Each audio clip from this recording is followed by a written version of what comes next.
Nityananda Paramashivoham Om Nityananda Paramashivoham Om Nityananda Paramashivoham Om Nityananda Paramashivoham Om Nityananda Paramashivoham Om Nityananda Paramashivoham Om Nityananda Paramashivoham Om Nityananda Paramashivoham Om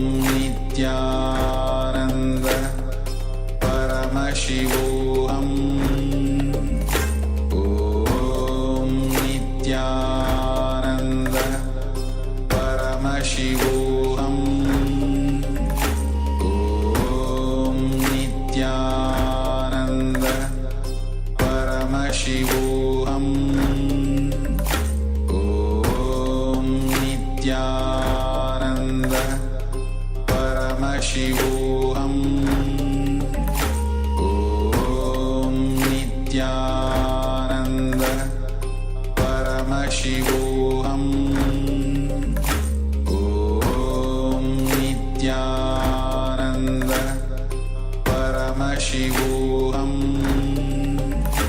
Om Nityananda Paramashivoham Om Nityananda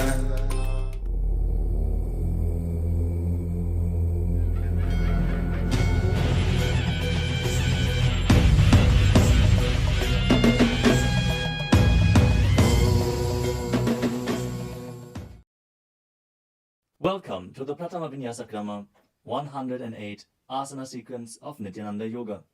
Before we start the yoga session, we request all the male bodies to please remove your upper cloth, for yoga is a ritual, and male bodies remove the upper cloth for any Hindu ritual. All the female bodies, please tie up your hair, and we request all the participants to please wear a black dress, apply vibhuti on your forehead. If you are a male body, apply it on the 16 places over your body. Apply kumkum and any aushadha from the Supreme Pontiff of Hinduism you have available. Wear your Rudraksha mala, the abharanam, to intensify the energy which you can hold throughout the yoga practice. Also, make sure to keep a Shri Yantra, which is a sacred mandala, in your room where you practice the yoga. If you don't have a Shri Yantra available, don't worry, we are protecting it in the background of our acharyas. Now settle down on your yoga mat and get ready for the ritual of yoga. Sit straight with your head, neck and spine in a straight line. Join your hands in Namaskara Mudra in front of your heart center. Close your eyes. Visualize Swamiji in your inner space as we chant the Sadguru Vandanam. Nityanandam Paramasukadam Kevalam Jnanamurtim Dvandvatitam Gaganasadrasham Tattvamasyaadilaksham Ekam Nityam Vimalamachalam Sarvadhi Sakshibhutam Bhavatitam Trigunarahitam Sadgurum Tam Namami. Next, we are going to chant the Shiva Mula mantra. Om Ham Haum Shivaya Namaha 11 times. Please follow along internally.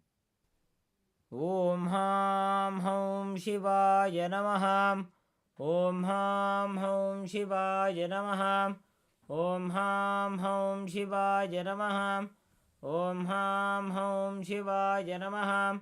Om Ham Haum Shivaya Namaha. Om Ham Haum Shivaya Namaha. Om Ham Haum Shivaya Namaha. Om Ham Haum Shivaya Namaha. Om Ham Haum Shivaya Namaha. Om Ham Haum Shivaya Namaha. Om Ham Haum Shivaya Namaha. We will be performing the Tadvachamanam, the ritualistic cleansing. Now keep your hand, the right hand, in the shape of a cow's ear in the Gokarana Mudra, as our acharyas are demonstrating. Then take an udani of water, pour it into your right palm. We're going to chant a mantra thrice. Each time, sip the water from the bottom of your palm whenever the word Swadha is chanted. Om Atmatattvam Shodhayami Swadham. Take another udani of water. Om Vidyatattvam Shodhayami Swadham. Pour another udani of water into your palm. Om Shivatattvam Shodhayami Swadham. Now wash your right hand with the water from the Panchapacham and wipe your lips twice with the bottom of your thumb as we chant. Om Ham Hridayaya Namaha. Now wash your hand again. With the index, middle and ring fingers joined together, touch above the upper lip and below the lower lip. Wash your hand again.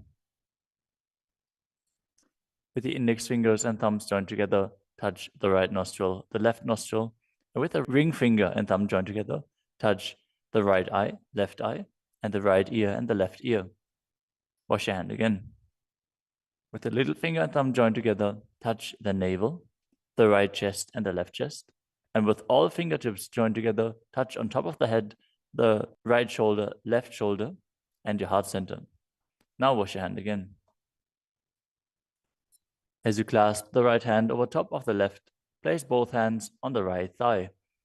Set the Sankalpa, the conscious resolution, what it is that you want to manifest today in today's Nityananda Yoga session as we chant the Sankalpa mantra. Om Mamopatta Samasta Duridakshayadvara Bhagavad Shri Nityananda Paramashiva Prityartham Shri Nityanandeshwari Paramashiva Shakti Sameta Shri Nityanandeshwara Paramashiva Prityartham Cha Adya Purvokta Evam Guna Visheshena Vishishtayam Asyam Shubhadito Purana Arogya Yukta Dridagatra Yogika Sharira Siddhyartham Paramashiva Shakti Avishkaranartham Nityananda Yogabhyasam Karishye. Now wash your hand once more as we chant. Om Apaupasprisya. Keep your Panchapacham and udani out of harm's way as we are getting ready to start the yoga. Now sit in a comfortable cross-legged position with your head, neck, and spine in a straight line. Bring the index fingers and thumbs joined together on top of the knees in Bindu Mudra. Engage the three bandhas, the energy locks, which are contracting the perineal region and pulling it in and up. The Uddiyana Bandha, the stomach lock, contracting your stomach muscles and pulling your stomach in and up towards your spine.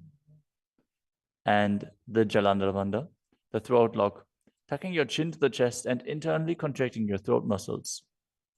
Together they form Mahamudra Bandha, which is a great secret of the yogic practice and will enhance your yoga practice manifold. Next up is the visualization. Hold the visualization for the right context of each of the asanas. The first visualization is Lord Shiva.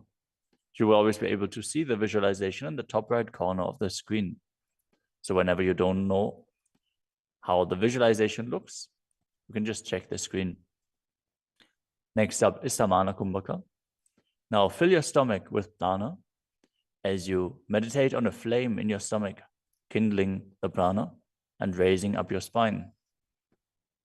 Chant the japa soham and visualize it rotating around your throat until the nectar oozes out into your body.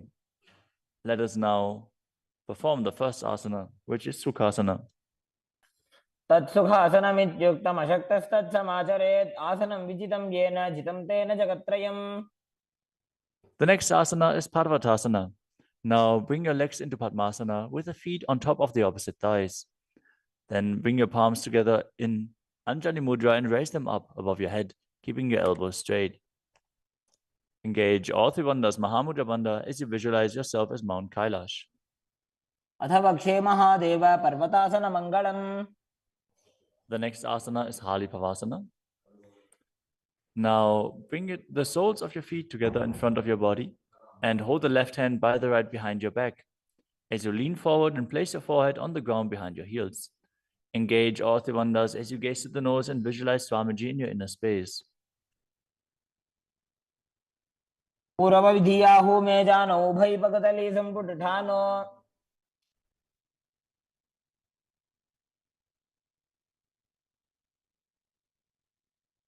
The next asana is Nagi Pavasana. Now keep the soles of your feet together and stretch your hands out in front of the feet, cupping your palms, placing them down on the ground as you place your forehead on the ground behind your heels.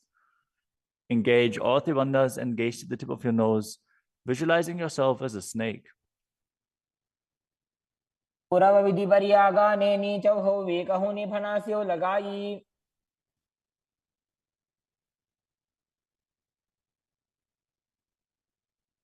Next up is Kokilasana. Now hold the big toes with the index and middle fingers in Prana Mudra. Then raise the legs up straight and then cross them into Padmasana, leaning forward and down onto your elbows. Engage all Tribandhas as you visualize yourself as a bird. स्थान्यदासनं वक्ष्ये yen Sidho भवेन्नरः. The next asana is Neti Asana. Now place one ankle on top of the opposite knee as you hold onto the opposite elbows. Engage all Tribandhas, rotate your arms in a circle and gaze to the nose, visualizing Swamiji in your inner space, and after some time change the direction of the movement. घोड़ा बामा पादगी आशमाहिली सोये दक्षचरण को वार लोता परिकुल्फ समोय.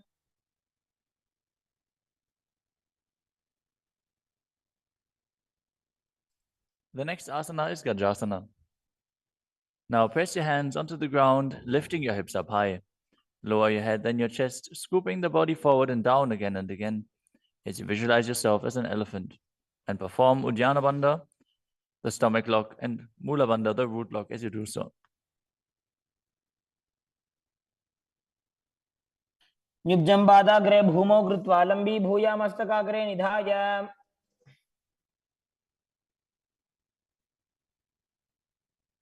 The next asana is Vrikshasana. From the same position, alternate pressing the heel of one foot into the ground while lifting the other heel up. Visualize yourself as a bear as you keep Uddiyana Bandha and Mula Bandha engaged.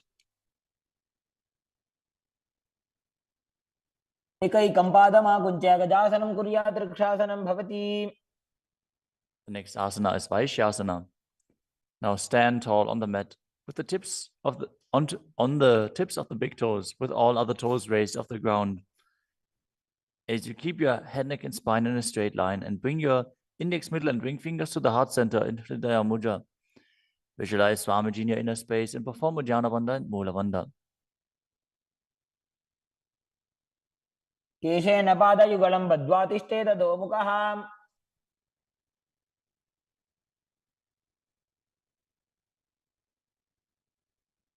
Next up is the Urdhva Janukarana.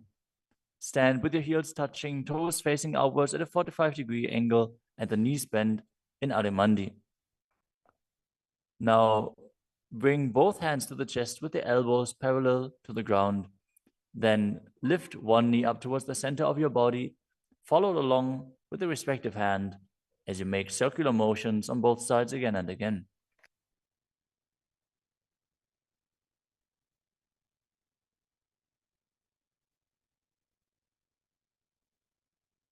The next asana is Balalingasana.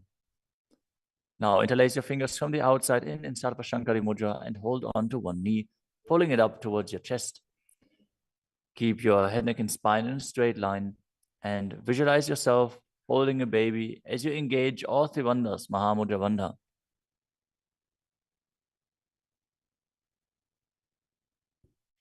एकं जानूरधियालिङ्ग्य स्थातव्यं बाललिङ्गनं भवति. You move on to Padapidanasana. Now take the foot and pull it behind towards your buttocks. Hold it with both hands. Be straight Engage all three wonders as you visualize Swamiji in your inner space. त्वैकस्मिन् पादतले कराभ्यां वेष्टयेत्तनुम्. The next asana is Natarajasana. Standing on one leg, hold on to one foot and extend it backwards as you lean forward and stretch your arm out in front in Bindu Mudra with the index finger and thumb touching as you visualize yourself dancing as Lord Nataraja and perform the Mula Bandha. उत्तानपादं क्रौञ्चं च मरीचिं वीरभद्रकम्.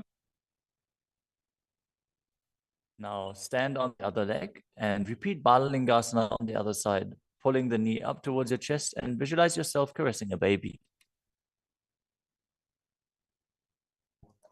एकं जानोरस्यालिङ्ग्य स्थातव्यं बाललिङ्गनं भवति. Now repeat Padapidanasana on the other side. Pull the other foot towards your buttocks and visualize Swamiji in your inner space, engaging all three bandhas. स्थित्वैकस्मिन् पादतले कराभ्यां वेष्टयेत्तनुम्. Now repeat Natarajasana on the other side, visualizing yourself as Lord Nataraja. उत्तानपादं क्रौञ्चं च मरीचिं वीरभद्रकम्.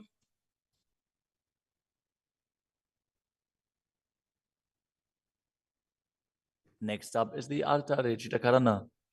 From Adimandi position, bring the right foot behind the other with the toes down and the heel up. Keep the left hand at the chest and swing the right arm back and forth, gracefully moving the fingers one by one. Now keep the right hand over top of the nose, uncross your ankles and repeat the movement on the other side.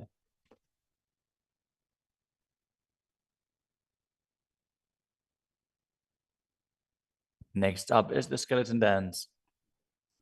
Now visualize yourself as a skeleton as you shake your body intensely.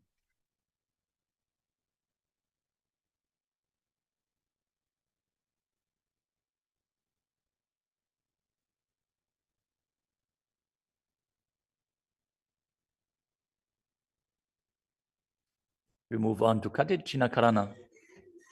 From Adimandi, with the heels together, toes pointing outwards and the knees bent, bring your hands above your head with the arms crossed, palms facing backwards. Now open your hips to one side and open the arms along above your head. Return to the center and repeat the movement on both sides again and again.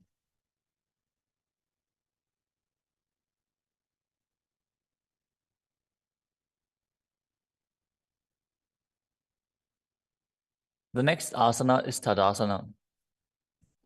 Now stand tall on the tips of the big toes as you raise your hands up above your head beside your ears. Engage all three bandhas. Visualize yourself as a palm tree as you internally chant the new japa Shivoham. महामुद्राबद्ध कोनो ताड़ासन विभेदकान्. Next up is Uttanasana. From a standing position, lean forward and down, bringing your hands flat to the ground. Take precaution in the case that you are a pregnant woman. For pregnant women, shouldn't perform any of the forward bends. Now engage all three bandhas and bring your forehead towards the knees as you visualize Swamiji in your inner space.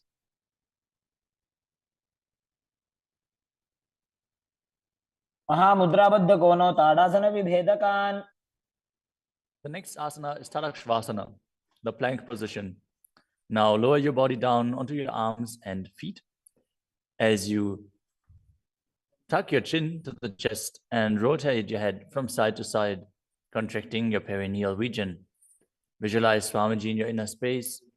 Keep breathing in the Samana Kumbhaka, filling your stomach with prana and visualizing a flame rising up your spine. गजासनवस्थित्वा मस्तकं वारं वारं दक्षिणकुक्षिं सव्यकुक्षिं नजेत्. The next asana is Bhujangasana. Now lower your entire body down onto your stomach as you keep the toes pointing backwards and your hands next to the chest. Now raise your head up using the strength of your lower back.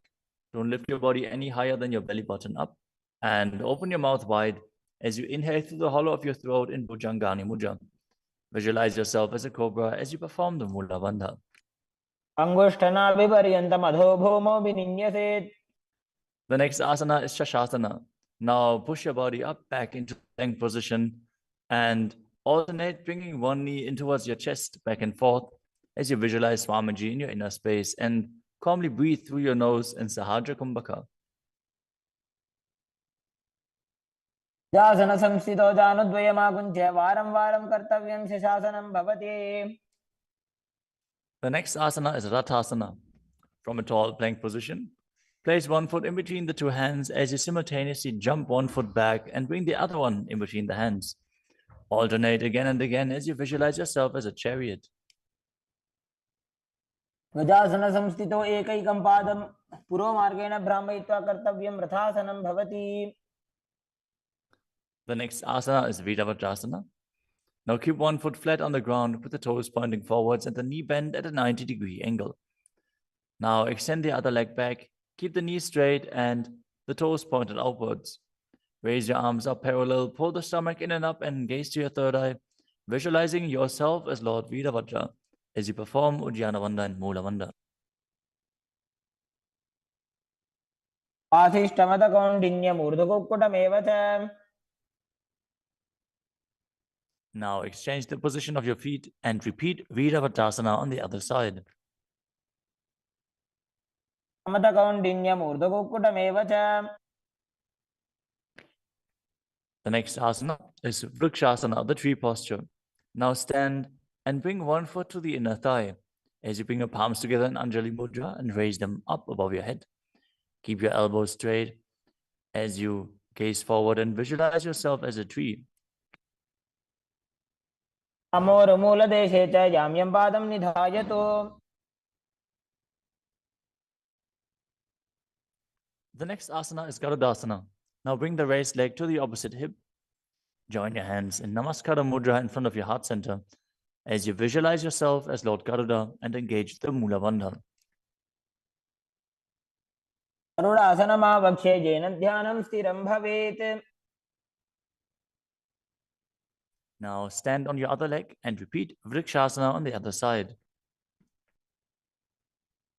वामोरुमूलदेशे च जाम्यं पादं निधायतु. Now repeat Garudasana on the other side, keeping the standing leg as straight as a rod and visualizing yourself as Lord Garuda. गरुडासनमावक्ष्ये येन ध्यानं स्थिरं भवेत्. The next asana is Trikonasana. Now stand and step one leg forward and the other one far back, keeping the front toes pointing forwards and the back toes facing sideways. Now bring your hands parallel to the ground and lean forward and down as you keep one hand down and the other one raised up. Gaze upwards, visualizing yourself as a triangle as you perform the Mula Bandha. उत्तानपादं क्रौञ्चं च मरीचिं वीरभद्रकम्. Exchange the position of your feet. Step the other leg forward as you repeat Trikonasana on the other side. उत्तानपादं क्रौञ्चं च मरीचिं वीरभद्रकम्. Next up is the Nikuttaka Karana. From Arimandi position, heels touching, toes pointing outwards and the knees bent, raise one heel off the ground and bring your hands in front of the heart center with the palms facing each other. Now stump the rest heel to the ground, raise the other heel up and exchange the position of your hands again and again.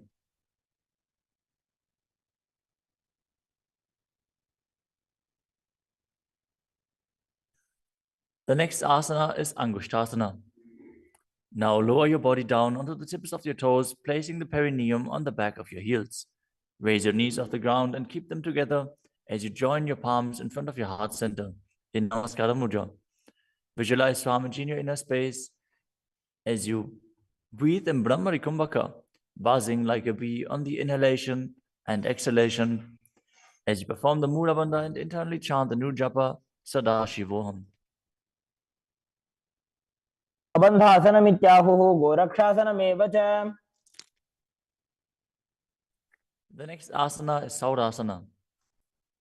From the tips of the toes, extend one leg straight out with the heel down and the toes up. Keep your fingers down on the ground by the sides with the palms facing forward in Vara Mudra. Visualize Swamiji in your inner space as you perform the Mula Bandha. प्रसार्य एकं पादतलं संस्थाप्य त्वेकपादकम्. The next asana is Vidunanasana. Now, from Saurasana, lean forward and hold on to the big toe in Prana Mudra. As you hold the back heel with the other hand, balance. Visualize Swamiji in your inner space and perform the Mula Bandha. गुल्फस्थितो पादमेकं प्रसार्य तत्पादाग्रं संस्पृश्य तत्करेण.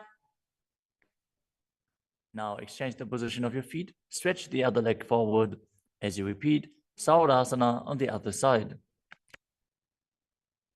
प्रसार्य एकं पादतलं संस्थाप्य त्वेकपादकम्. Now again, lean forward and down, holding on to the front foot and the back heel. Repeating Vidunanasana on the other side. स्थितो पादमेकं प्रसार्य तत्पादाग्रं संस्पृश्य तत्करेण. The next asana is Brahmajarankushasana. As you keep the toes on the ground and the perineum placed on top of the heels, which are raised off the ground, keep a gap between your legs and place the back of your hands on top of the respective knees. Contract the perineal region and tuck your chin to the chest as you gaze in between the two hands in Shambhavi Mudra, with eyes opened wide, unblinking, actually gazing within. As you visualize Swamiji within and perform the Jalandhara Bandha and Mula Bandha. द्वौ भणापाणि होय वैसे एड़ी mail रघुदानि वैसे. The next asana is Kapilasana. Now drop your knees to the ground with the toes tucked behind, sitting your perineum on the heels. As you keep your hands on top of the respective thighs and pull your stomach in and up, contract the perineal region, gaze to the tip of the nose and visualize yourself as Sage Kapila Muni.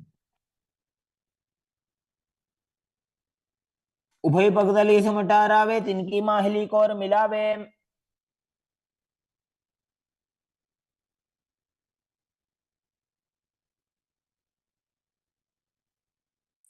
The next asana is Bhadra Goraksha.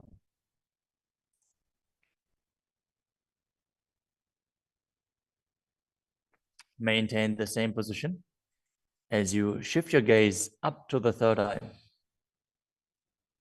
Visualize Swamiji in your inner space as you buzz like a bee in Brahmari Kumbhaka.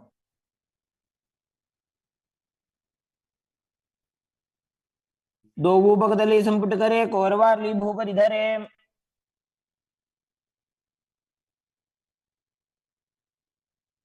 The next asana is Suryasana. Now sit with your toes tucked, perineum placed on top of the raised heels. As you bring your thumbs and little fingers together in Padma Mudra, opening up the palms resembling a lotus flower. Now raise your hands up above your head as you gaze up in between the gap between the palms, visualizing yourself as Lord Surya.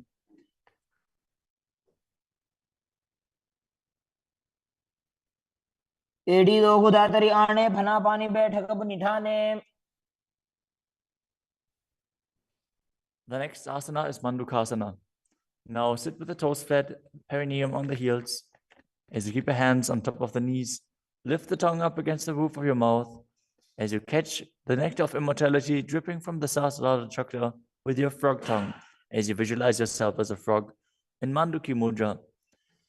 Gaze to your third eye, breathe calmly through your nose in Sahaja Kumbhaka as you perform the Mula Bandha. पादतलो पृष्ठदेशे अंगुष्ठे द्वे च संस्पृशेत्.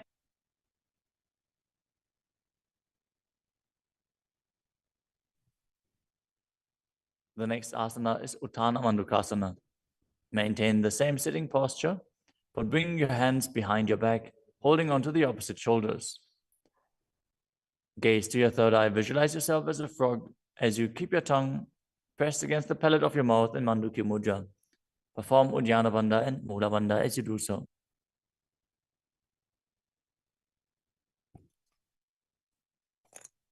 मण्डूकासनमध्यस्थं कुर्पराभ्यां धृतं शिरः. The next asana is Simhasana. Now cross your ankles and sit on your feet. As you keep the knees wide, fingers spread on top of the knees. Open your mouth wide, stick out your tongue, and exhale forcefully. As you gaze at the tip of your nose and visualize yourself as a lion.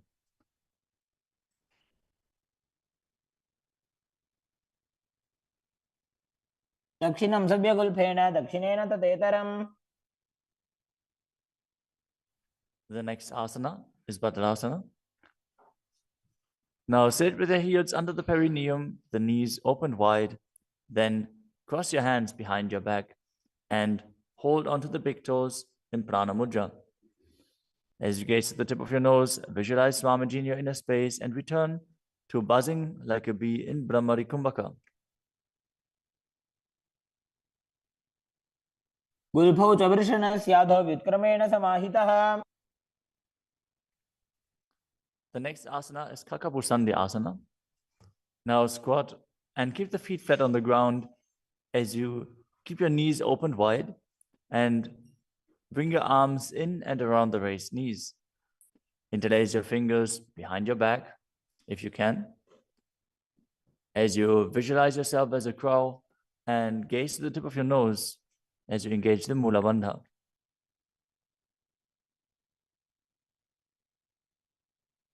प्रथमे वेशक उगडठाने दो वोहा तपगमी च आने.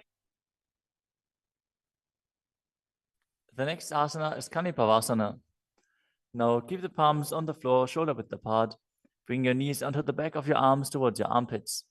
Lean forward, raise your feet off the ground as you visualize Swamiji in your inner space and balance on your arms. को गुण आशी दुष्यता होई तो आछी होई. The next asana is Kapali asana. Now place your hands on the ground, shoulder width apart. Bring the top of your head onto the ground. Please take precautions if you have any neck injuries or high blood pressure. Any of the inverted postures. Now bring your knees onto the elbows, your hips over the shoulders, and straighten your legs up as you gaze to the nose and visualize Swamiji in your inner space. Isha धरती टेकी पग दो वो मिलीवा ऊंचा कुकरे.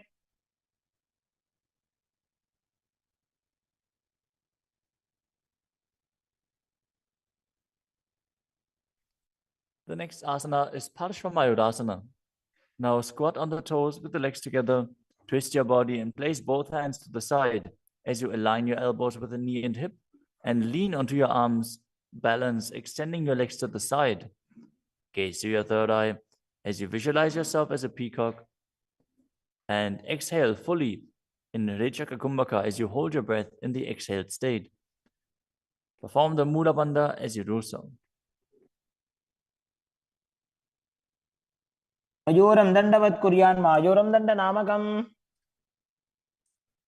Now twist your body in the other direction and repeat Parshvamayurasana on the other side.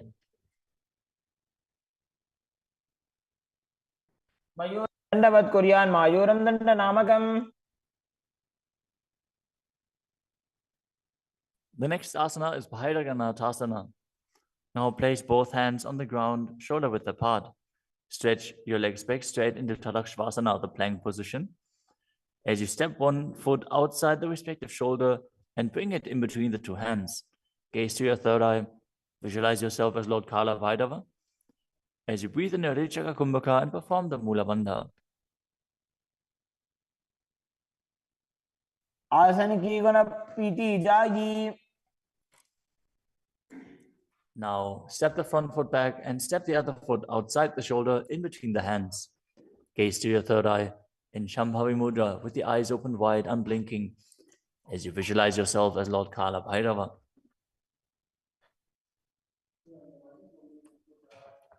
आसन को गुण पीती जाई.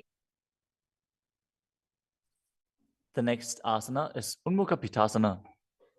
From Tadakshvasana, the plank position, bring your forearms down on the ground as you walk your feet forward, raising your hips Lift your chest and head up and gaze to your third eye, visualizing Swamiji in your inner space.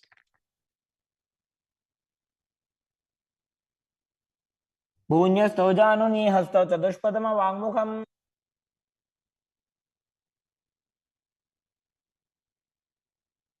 The next asana is Vashishthasana.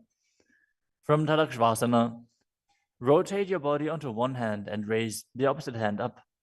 Keep the balancing hand directly beneath your shoulder as you raise your hips and gaze up towards the sky, visualizing yourself as Sage Vashishta as you perform the Mula Bandha. ऊर्ध्वकुक्कुटवासिष्ठमरीचिहलमत्स्यकम् Now twist your body in the other direction.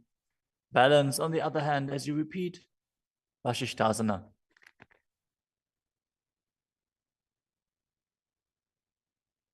ऊर्ध्वकुक्कुटवासिष्ठमरीचिहलमत्स्यकम् Now come to a seated position and extend your legs out in front with the heel down and the toes pointing up. Now bring your hands under the buttocks with the palms facing up. Keep your spine straight, elbows close to your body. Tuck your chin to the chest. Contract the perineal region. As you gaze to the nose, visualize yourself as Lord Hanuman and internally chant the new japa Maha Sadashivoham.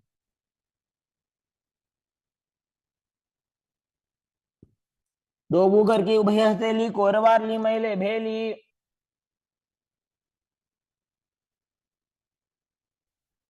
Next up is Paschimottanasana. Now visualize Swamiji in your inner space as you lean forward and down, holding onto the big toes in Prana Mudra.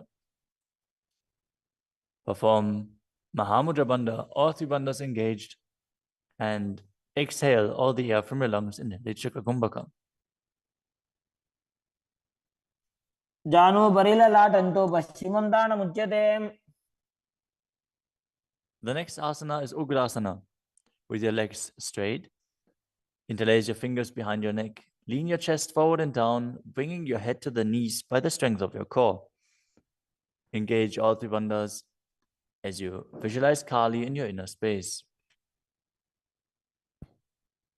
शुभानिभ्यां दृढं धृत्वा जानुभरि शिरोन्यसेत्. The next asana is Marichi Asana.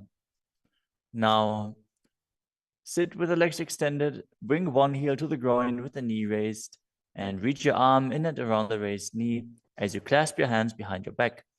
Bring your chest to the thighs, head to the knee, and visualize yourself as Sage Marichi. उत्तानपादं क्रौञ्चं च मरीचिं वीरभद्रकम्.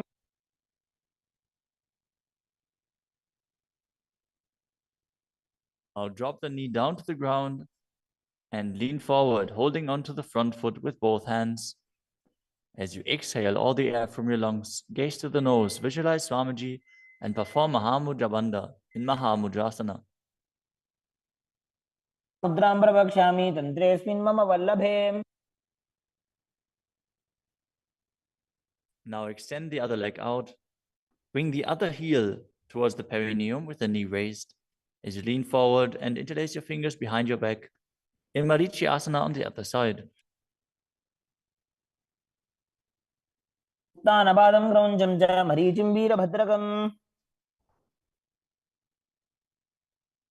Now drop the knee down, lean forward, hold onto the foot, engage all three bandhas, repeating Mahamudrasana on the other side.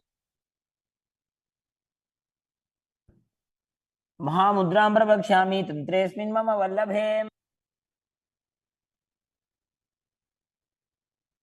The next asana is Bhadrasana 2. As you sit and bring the soles of the feet together with your heels close to the perineum, keep your knees wide, hold your feet firmly with both hands, and maintain a straight spine as you gaze to the nose and visualize Swamiji in your inner space. उल्भौ तु वृषणस्यादः सीवन्त्याः पार्श्वयोः क्षिपेत्.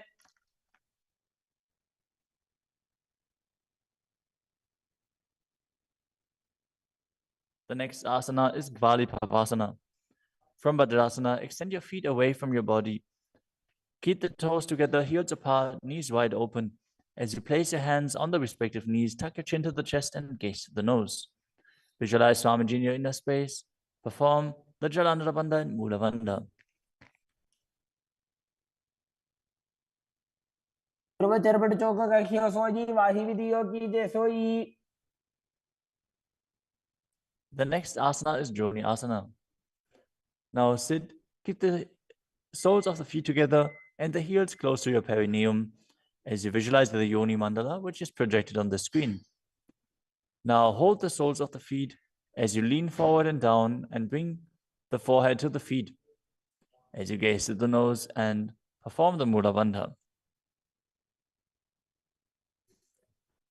दो बगतली संपुट करे एड़ी मेड़ के ढिंग धरे.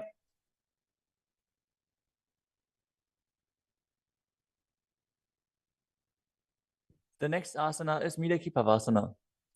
As you sit and keep the heels together, toes apart and the knees wide, lean forward and down and extend your hands out to the side. Keep the palms facing down on the ground to the sides as you bring your forehead to the ground behind your heels. Gaze to your nose, visualize Swamiji and perform the Mula Bandha. पूर्व विधि परिबगधली संपुट शोल एड़ी मिली राशे. Next up is Siddha Samadhi Asana. Now sit and keep the toes together, heels apart. As you bring your arms below the shins, extend them out to the sides and keep the palms facing up. Bring your forehead to the ground above your feet as you bring your toes near your throat if you can. Gaze to the tip of your nose, visualize Lord Surya in your inner space and perform the Mula Bandha. दो बगतली संपुट करे शोले मेड़ आगा में धरे. Next up is Chinaki Pavasana. Now sit and keep the heels together, toes apart, as you hold the feet and open them up like a book, bringing the backs of your hands onto the ground and the elbows pressing down on the thighs. Gaze to the nose and visualize Swamiji in your inner space. दो बगांगी एड़ी धरती मगिवा मेड़ लगावे. The next asana is Chatapata Chukasana. Sit and bring the soles of the feet together with the heels at your perineum. Open the knees and place your hands on top of the knees as you gently press them down. Pull your stomach in and up, gaze to your third eye as you visualize Swamiji in your inner space. दो बगतली संपुट धारे आगा ने करजार पसारे.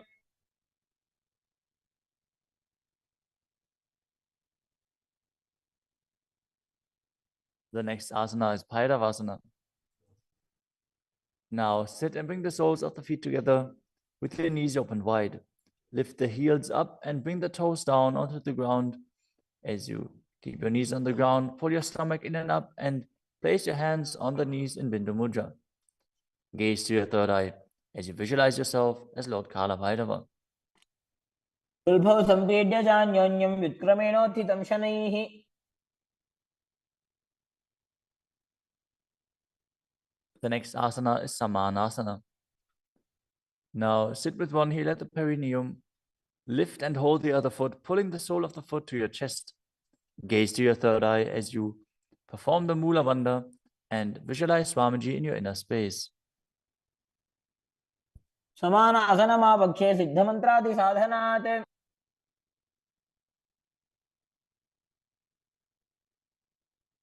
The next asana is Apanasana. As you sit, place one leg on top of the respective shoulder and raise the other foot upwards and straight. Keep the hands on the ground to the sides as you gaze to your third eye and visualize Swamiji in your inner space. परं पादमेकं च स्कन्धे चारोपि यत्नतः. Now repeat Samanasana on the other side. Bring the other heel towards your perineum and pull the opposite foot towards your chest. समान आसनमावक्षे सिद्धमन्त्रादि साधनात्. Now repeat Apanasana on the other side. Bring the other leg over top of the respective shoulder, extending the opposite leg forward and up.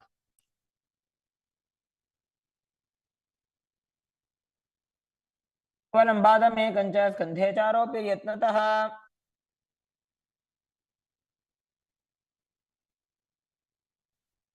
Next up is Gomukhasana. Now sit and cross one leg over the other, aligning the knees at the center of your body with the feet by the opposite hips. Place both hands on top of the stacked knees as you gaze to the nose, visualize the face of a cow, and perform the Mula Bandha. Start breathing in Siddhkari Kumbhaka, pressing your tongue against the palate of your mouth without touching the teeth and hissing through your teeth while inhaling. Internally chant the new japa Om Nityanandoham. सर्वे दक्षिणगुल्फं तु पृष्ठपार्श्वे नियोजयेत्. The next asana is Anasuyasana. Now maintain the same posture. Hold on to the big toes of the feet in Prana Mudra as you gaze to the tip of your nose and visualize yourself as Adishika Anasuya. Engage Uddiyana Bandha and Mula Bandha. दक्षिण कोडो नीचे उठाने वावोता के ऊपर आने. Maintain the same position. Interlace your fingers behind your back and lean forward and down as you bring your chin over the knees, the nose towards the ground, and visualize yourself as Rishika Anasuya in Anasuyasana too. जीमणा गोदा की संधि उपरिड़ा वागोड़ा की संधि. The next asana is Garudasana too.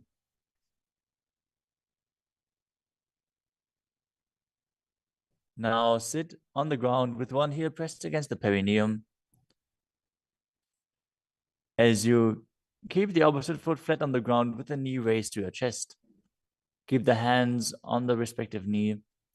As you visualize yourself as Lord Garuda, gaze to the nose and perform the Mula Bandha. दावो बगमोडी AD माहिलो Gulf मूल द्वार नीचे दे.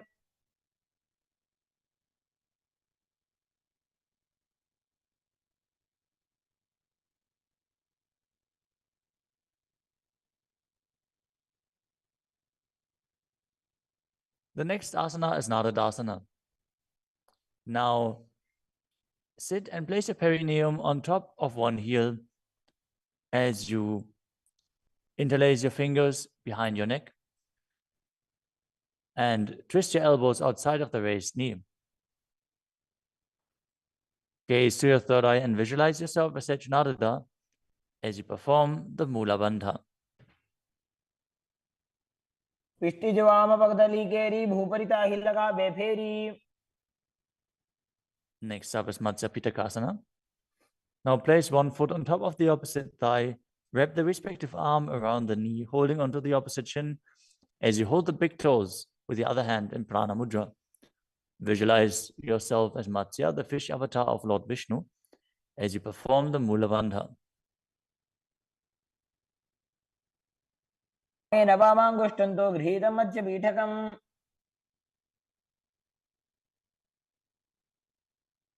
Now slide your knees over top with the other knee on top, repeating the Gomukhasana position on the other side. Gaze to the nose and visualize the face of a cow as you keep hissing through your teeth without the tongue touching your teeth in Siddhkari Kumbhaka.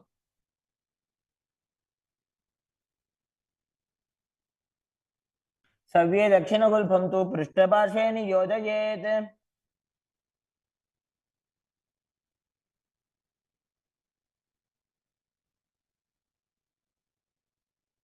Next up is Anasuyasana on the other side. Hold onto the big toes as you visualize yourself as Rishika Anasuya.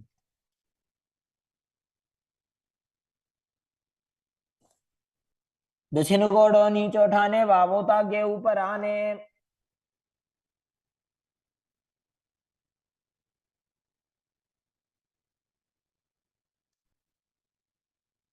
Now, from the same position, interlace your fingers behind your back and lean forward and down, chin over the knees, nose towards the ground in Anasuyasana too.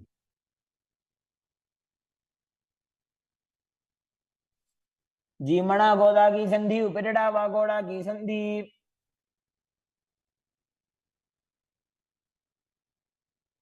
Now repeat Garudasana 2 on the other side, bringing the other heel towards the perineum knee raised, hands on the knees, as you visualize yourself as Lord Garuda. डावो पगमोडी एडी माहिलो गुल्फमूल द्वार नीचे Next up is Narudasana on the other side. Raise the perineum onto the heel, interlace your fingers behind your neck, and twist your elbows outside of the raised knee, visualizing yourself as Sage Naruda. पिष्टिजवाम पगदली केरी भूपरिता हिलगा वे फेरी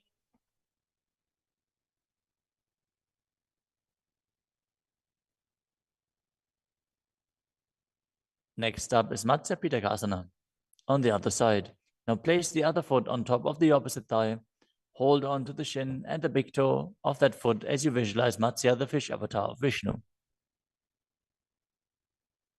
women वामांगुष्टन्तो गृहीतं मत्स्य पीठकम्. Next up is Matsindrasana.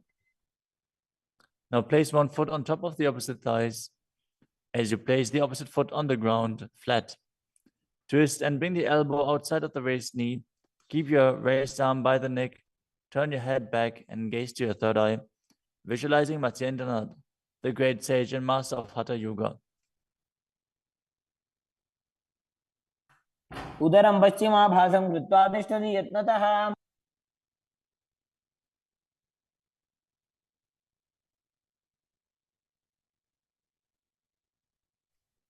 The next asana is Kubhasana.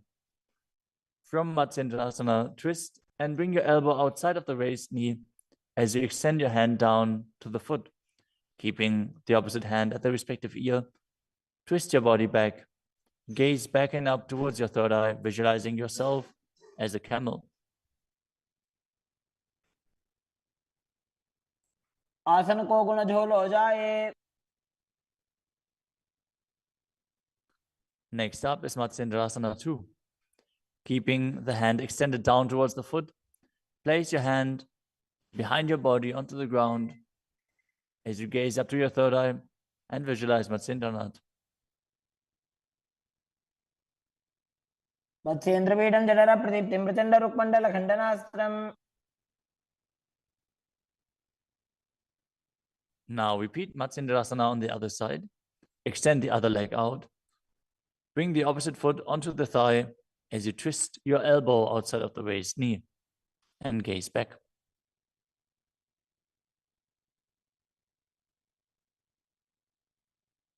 उदरं पश्चिमाभासं कृत्वा तिष्ठति यत्नतः.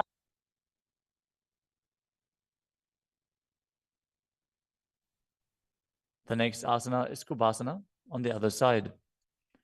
Now hold on to the front big toe in Prana Mudra as you keep the other hand towards the respective ear, gazing back and up towards your third eye and visualizing yourself as a camel. आसन को गुण झोल हो जाए. The hand to the ground behind you. Twist your body even further as you visualize Matsyendranath in Matsyendrasana 2.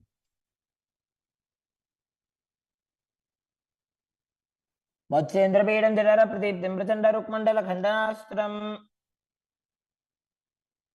The next asana is Padmasana. Now place your feet on top of the opposite thighs as you keep your palms flat on the respective knees. Engage all three bandhas, Mahamudra Bandha, as you gaze to the tip of your nose. Visualize yourself as Lord Shiva. Breathe in Sitali Kumbhaka, now pressing your tongue against the back of the teeth, hissing while inhaling as you internally chant the new japa Om Nityananda Mahasada Shivoham. आसनं द्विविधं प्रोक्तं पद्मं वज्रासनं तथा. The next asana is Padmasana 2. As you sit in Padmasana, cross your hands in front of your body and hold onto the big toes in Prana Mudra. Gaze to the nose, visualize yourself as Goddess Parvati, the consort of Shiva, as you perform the Mula Bandha. तानौ चरणौ कृत्वा ऊरू संस्थो यत्नतः. The next asana is Kukutasana. Now sitting in Padmasana, Place your hands on the ground between the two thighs as you lift your body up off the ground. Visualize yourself as a rooster as you breathe calmly in Sahasrara Kumbhaka and perform the Mula Bandha. पद्मासनं सुसंस्थाप्य नान्भोरौरन्तरे करो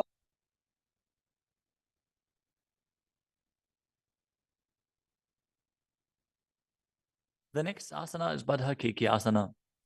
From Padmasana, raise up onto the knees as you bring your hands flat on the ground with the fingers pointing backwards. Keep the elbows together, press them against the navel, and then lean forward. Find balance and extend your knees up off the ground. Visualize Swamiji in your inner space as you perform the Mula Bandha.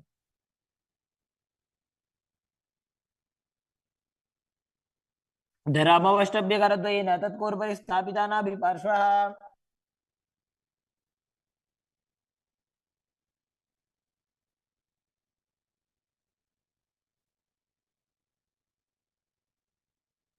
The next asana is Mayurasana. While on your knees, place your palms on the ground with the fingers pointing backwards. Keep your elbows at the navel, lean back, lean forward, find balance, and extend your legs up off the ground, visualizing yourself as a peacock as you perform the Sahasrara Kumbhaka and engage the Mula Bandha.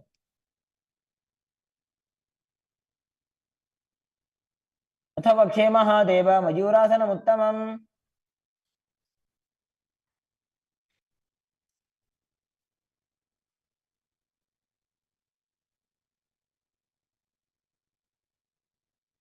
Next up is Makarasana. Lay down on your stomach with the feet pointing outwards and the forehead on the mat. Interlace your fingers behind your neck as you visualize yourself as a crocodile and perform the Mula Bandha. अध्यासशेते हृदयं निधाय भूमौ च पादौ च प्रसार्यमानौ As you lay on your stomach, place your hands on the ground beside your chest. Raise your legs up, bring the thighs off the ground, visualizing yourself as a locust. In Shalabhasana. अध्यासशेते करयुग्मवक्षो भूमिमवष्टभ्यकरयोस्तलाभ्याम् The next asana is Ushtrasana. As you lay on your stomach, bring your hands to the feet. Pull the feet down towards the ground outside of your hips. As you visualize yourself as a camel and perform the Mula Bandha. अध्यासशेते पदयुग्मव्यस्तं पृष्ठे निधाय विधृतं कराभ्याम्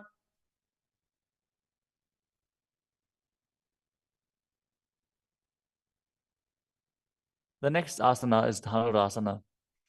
From Ushtrasana, tighten the grip on your feet and kick the legs back and up as you lean forward and lift your chest off the ground.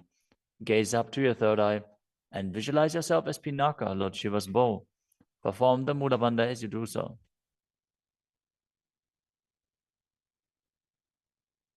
त्रिसार्यपादौ भुविदण्डरूपौ करौ च पृष्ठे धृतपादयुग्मम् The next asana is Bhagasana. Now come to a kneeling position with your feet flat on the ground, sitting in between the two heels. Place your hands on top of the knees. Visualize Swamiji in your inner space. Breathe calmly through your nose in Sahasrara Kumbhaka. As you gaze to your third eye, contract the perineal region in Mula Bandha and internally chant Om Nityananda Paramashivoham. उल्टा मोड़ी पाओ तो वैसे बहरो जगत करे कैसे The next asana is Gohi Asana. From the kneeling position, place your elbows on the ground, shoulder width apart. As you interlace your fingers, bring your head towards the ground and hold it with your hands. Now raise your hips up. Walk your feet forward until your hips align with your shoulders. And then raise your legs up off the ground and pull the knees close to your chest. Try to touch your chin with the knees as you roll your body up in the inverted posture. Gaze to the nose and visualize Swamiji in your inner space. दो हाथ की कहुनी जोई पुनिह कलाजी जाने दोई. Now, from Gohi Asana, extend your legs up straight into Shirshasana. Gaze to the nose and visualize Swamiji in your inner space as you perform the Mula Bandha. विपरीतं मण्डलं च द्विधैव विदितं हिनः. Gently lower your body down and come to a seated posture. Now sit with your hands behind your calves and stretch your legs up. Bring your forehead to the knees as you come to a vertical position with your legs. Visualize Swamiji in your inner space and perform the Bhastika Kumbhaka, rapidly exhaling from your diaphragm, pushing the air out without inhaling, like the bellows of a blacksmith. We're going to perform Bhastika Kumbhaka for the next few asanas, so keep your core engaged and rapidly breathe through your nose. दो हाथ पग बाहर आने घोड़ा तरे का कसी ठाने. The next asana is Parighasana. Now sit and extend your legs out and up at a 45-degree angle. Bring your hands behind. Hold the opposite shoulders as you keep the chest upright, legs straight, toes pointed. Gaze to your third eye as you visualize yourself as a mace.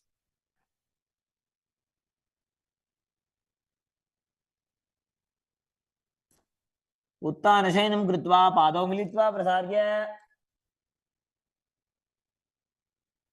Keep breathing rapidly as you sit and extend your legs out and up at a 45-degree angle. Keep your arms parallel to the ground or bring them down to the ground as you gaze to your third eye and visualize yourself as a boat in Naukasana. तानशयनं कुर्पराभ्यां भूमिमवष्टभ्य. Next up is Rudrasana. Now sit and lift your feet up. Scoop your hands under the heels and pull the feet towards your chest. Keep your spine upright, gaze to the nose as you visualize yourself as Lord Rudra. Perform the Mula Bandha as you do so. पगदली संपुटक हाथस्यो पग ऊंचाई.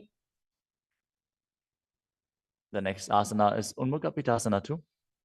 Now lay down on your back with the feet flat on the ground, the knees raised up. Bring your palms down to the ground with the fingers just touching the back of your heels. Lift your hips up high. Press the feet into the ground as you tuck your chin to the chest, gaze to the nose, and visualize Swamiji in your inner space. ऊर्ध्वे च जानुनी कृत्वा शवित्वोर्ध्वमुखं तथा उत्थाप्य हस्तौ तिष्ठेत्तु पीठ उन्मुख नामके. Now lower your body down flat onto the ground. Keep the palms facing up next to your hips. As you contract the perineal region and forcefully pull the Kundalini Shakti up along your spine towards your Sahasrara Chakra in Shakti Chalan Mudra. Relax. Completely unclutch from any micro movements of the body and mind. As you visualize that your body is dead and the Supreme Pontiff of Hinduism, Swamiji, is liberating you. Internally chant the Mahavakya, Om Nityananda Paramashivoham.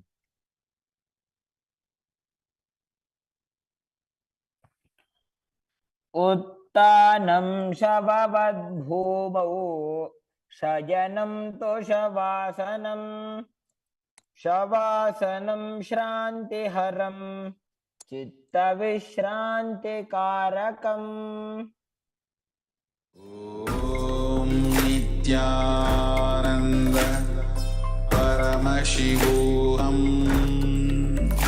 ॐ नित्यानन्द परमशिवोऽहम् ॐ नित्यानन्द परमशिवोऽहम् ॐ नित्यानन्द परमशिवोऽहम् ॐ नित्यानन्द परमशिवोऽहम् ॐ Nityanand Paramashivoham Om Nityananda Paramashivoham Om Nityananda Paramashivoham Om Nityananda Paramashivoham Om Nityananda Paramashivoham Om Nityananda Paramashivoham Om Nityananda Paramashivoham Om Nityananda Paramashivoham Om Nityananda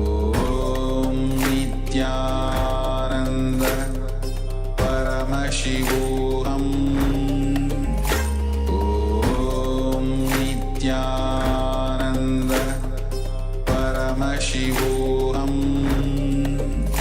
Om Nityananda Paramashivoham Om Nityananda Paramashivoham Om Nityananda Paramashivoham Om Nityananda Paramashivoham. Now, slowly return to your physical body. Start to wiggle your fingers and toes, your wrists and your ankles, your elbows and your knees. Pull your knees up towards your chest and rock your body from side to side as you return to a comfortable seated position.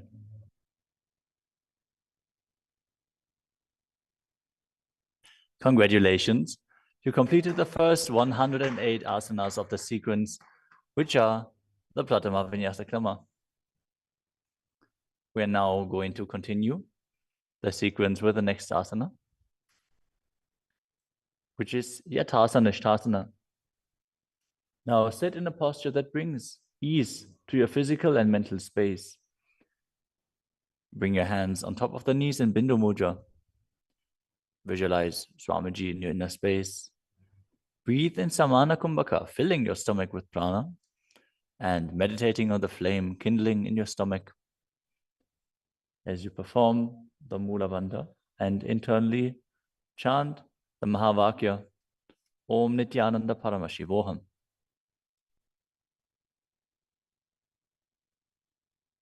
पर्यङ्कं तत्समाख्यातं यथासंस्थं यथास्थितिः. Next up is Samasana. Now sit in a cross-legged position. Keep your hands on the knees with the thumbs and index fingers touching. Take a long, deep inhalation and hold your breath. After exhaling, breathe deeply in and out, visualizing Swamiji and performing the Mula Bandha. इदानीं गर्भिणीनां योगाभ्यासो यथा लघु. Next up is Muktasana. Now place the left foot against the gentle region and place the right foot over top of the left. Keep your hands facing down on top of the knees.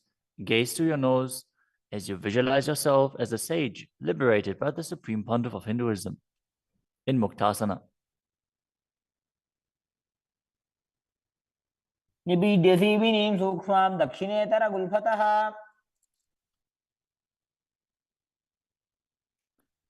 Next up is Siddhasana. Maintain the same position as Muktasana. As you switch your gaze to your third eye, visualize Swamiji in your inner space and perform the Mula Bandha. स्थानुसंयमितेन्द्रियो तलदशा पश्यन् भ्रुवोरन्तरं चैतन्मोक्षकपातभेदजनकं सिद्धासनं प्रोच्यते.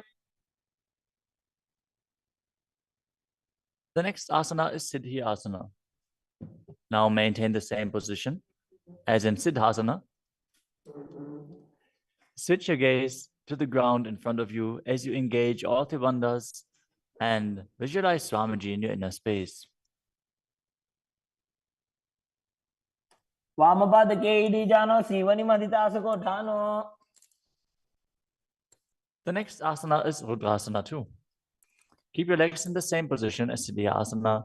Rotate your hands on top of the knees into Bindu Mudra. Switch your gaze to the third eye. Visualize yourself as Lord Rudra as you perform the Mula Bandha. वामचरण पर दक्षिण दाखे एक जुगति ऐसे विधि दाखे. Next up is Santadunasana.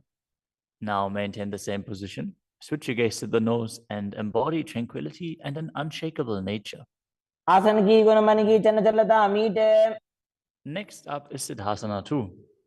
Maintain one heel on top of the other as you bring your hands to the navel, cupping your palms over the other, resembling a lotus flower in Samputa Mudra as you visualize Swamiji in your inner space and perform the Mula Bandha. ऋजुकाय समासीन सिद्धासनम् उदीरितम्. The next asana is Bandha Yoni Asana. In this asana, we are going to perform the Shanmukhi Mudra, which can increase blood pressure. So if you have blood pressure related issues, don't perform this asana. At least pay attention to your body and practice caution. Now set your sankalpa of manifesting through the womb of creation as you maintain the same sitting posture, and then exhale fully as you bring your little fingers beneath the bottom lip, ring fingers above the upper lip, middle fingers closing the nostrils, ring fingers over the eyes, and the thumbs closing the ears. मध्ये महादेव बन्धयोन्यासने शृणु. The next asana is Virasana. Place one foot on the thigh and the other foot under the opposite thigh. Touch your thumb and index fingers together in Bindu Mudra. Place them on top of the knees as you embody the space and state of bravery. Vida. एकं पादमथैकस्मिन् विन्यस्योरुणि संस्थितः. The next asana is Valmikasana.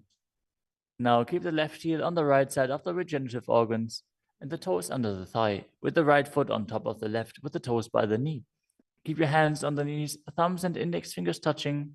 Gaze to your third eye and visualize Sage Valmiki, the great poet, sage, and author of Ramayana. डावा पग की भगदली पुनि एड़ी है जोया.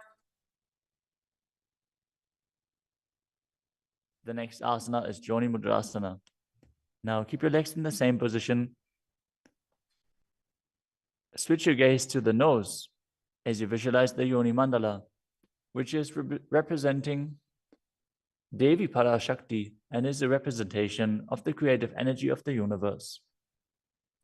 वामपाद की भगदली जाहि माहिली कोरे.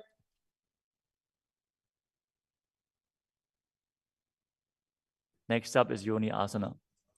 Keep your feet and hands in the same position as you switch your gaze to the third eye and keep visualizing the Yoni Mandala, which is projected on the screen. योन्यासनं पर्वतेन योगं योगफलेनिलम्. The next asana is Bhadrasana 3. As you sit and bring the soles of the feet together, holding them with both hands, bring your knees down towards the ground, gazing to the tip of your nose, visualizing Lord Virata in your inner space as you perform Uddiyana Bandha and Mula Bandha. गुल्भौ च वृषणस्यादः सीवञ्च पार्श्वयोः क्षिपेत्.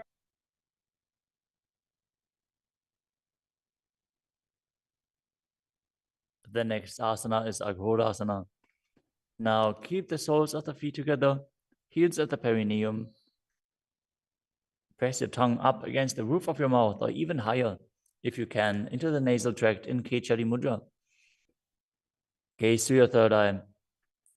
As you cover your mouth with the right hand, close the left nostril with the index finger. Inhale through the right nostril, close both nostrils, and then hold your breath. After you exhale through the left nostril, repeat on the other side in Abhyantara Kumbhaka. As you gaze to your third eye, visualize yourself as an Aghori. पूर्वकहो विश्रिका Choi वाही विधि जो कीजे सोई. Next up is Kanadi Pavasana. Bring the feet together in front, with the toes together and the heels apart. Place your elbows onto the heels as you rest your chin on the palms. Gaze to the tip of your nose and engage Uddiyana Bandha and Mula Bandha.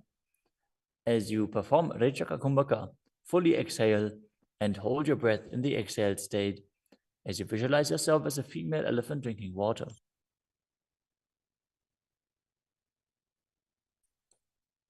ग्वाली पाव आसन कख्यो है जैसे Yahoo में जाने विधि जैसे.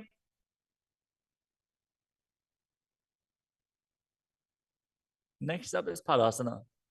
Now sit with the knees raised, arms between the thighs and calves, and interlace your fingers as you lift your feet off the mat. Gaze to the nose and visualize Swamiji in your inner space as you perform the Mula Bandha. ततोर्ध्वम्रे तजेत वायुं मृदुनिश्वास संयुतम्. The next asana is Gopi Chandasana. Now interlace your fingers around the feet with the soles together and place the toes at the groove of your throat, the heels on your chest. Tuck your chin onto the hands and gaze to the nose, embodying the state and space of a king as you perform the Mula Bandha. पूरव विधि बगा का अंगूठा कंठ को पराशे. The next asana is Uddarasana. Now sit with the soles of the feet together. Insert your hands underneath the legs as you hold the feet with interlocked fingers. Bring your feet up to the chest. Bring your head down and touch the chin to the soles as you gaze to the tip of the nose and visualize your body free from any defects. दोवो भगदली संपुटटाने उभय हस्त करी उरद हिताने. Next asana is Vishishtasana. From the same position, raise your feet up even higher. Bring your feet in front of your face with the interlocked fingers in front of your forehead. Visualize yourself excelling in everything as you perform the Mula Bandha. दोवो भगदली जोड़ी संपुट करे. The next asana is Bhujasana. From a seated position, lift both legs over top of the respective shoulders as you bring your arms underneath the legs and up, interlacing your fingers around the back of your neck. Visualize yourself as a cobra as you perform the Mula Bandha. शिरासनं तविज्ञेयं कक्षासनमतः परम्. The next asana is Kalyanasana. Now maintain a seated posture, raise your legs up and bring your elbows under the knees as you wrap your arms around your back with the palms clasped behind. Gaze to the tip of your nose and visualize yourself as a beautiful, auspicious goddess. दोवो हाथ भगों बीच आने तिनको गोड़ा नीचे ठाने. The next asana is Sankatasana. With the left knee on the mat, place the left foot flat on the ground and sit down on the left heel as you bring the right leg over top of the left, heel close to the hip. Visualize yourself as a swan as you perform the Ujjayi Pranayama, making an ocean-like sound with your mouth as you perform the Mula Bandha. वामपादं चितेर्मूलं संन्यस्य धरणीतले. The next asana is Dhenukasana. Now slide the heel outside of the hip. Visualize a cow in your inner space as you keep your hands on top of the knees. Perform Uddiyana Bandha and Mula Bandha. अनुषागी Nagar पंचडं ऋषिरिन्दगल्यम्नि. The next asana is Machandrasana. Now place the right foot on the left thigh and the left foot on the right knee. Bring the left hand behind your back and hold onto the right thigh. As you place the right hand on the left thigh, twist your body and gaze to your third eye, visualizing Swamiji in your inner space and performing the Mula Bandha. वामजंगभरत चिनटाने वामहस्त बिष्टि दिशा आने. Next up is Machandrasana 2. From Machandrasana, untwist and hold onto the respective big toes in Prana Mudra. As you lean your forehead down so it touches the ground, as you place your chest down on the heels, visualize Swamiji in your inner space and perform the Mula Bandha. प्रथमजी मनो चरण जुजोई वामजंग परिराखे सोई. Now interlace your fingers and place them on the top knee. Engage all three bandhas, Mahamudra Bandha, as you visualize Swamiji, your Guru, in your inner space in Guru Asana. ऊर्मूले इतरपादस्य निष्ठिका प्रदेशगुल्भं संस्थाप्य. Now again, sit down on the heel, this time on the right foot, as you keep the top of the foot on the ground and interlace your fingers on top of the other knees, visualizing yourself as a swan. वामपादं चितेर्मूलं संन्यस्य धरणीतले. Now slide the heel outside the hip. Place both hands on top of the up knee as you visualize a cow in your inner space in Dhenukasana on the other side. Anushaki Nagara Panchadam Rishilinda Galyamni. Next up is Machandrasana on the other side. Bring the left foot on the right thigh and the right foot on the left knee. Twist your body. Keep one arm behind your back and hold on to the opposite thighs as you gaze to the third eye and visualize Swamiji in your inner space. Jangabar Dachinatane, Vamahasta Vishti Sane. Next up is Machandrasana 2. Now hold onto the feet as you lean forward and down, bringing your chest towards the heels and your forehead onto the ground. Visualize Swamiji in your inner space.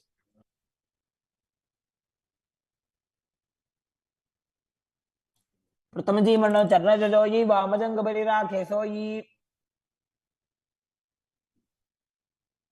Now place your hands interlaced on the top knee as you visualize Swamiji, your Guru, in Guru Asana, engaging all three bandhas.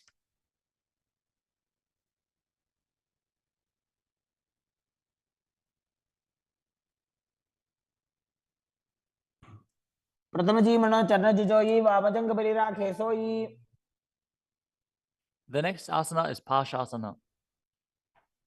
Now sit with the feet flat on the ground, knees against your chest, with the hands holding onto the opposite knees.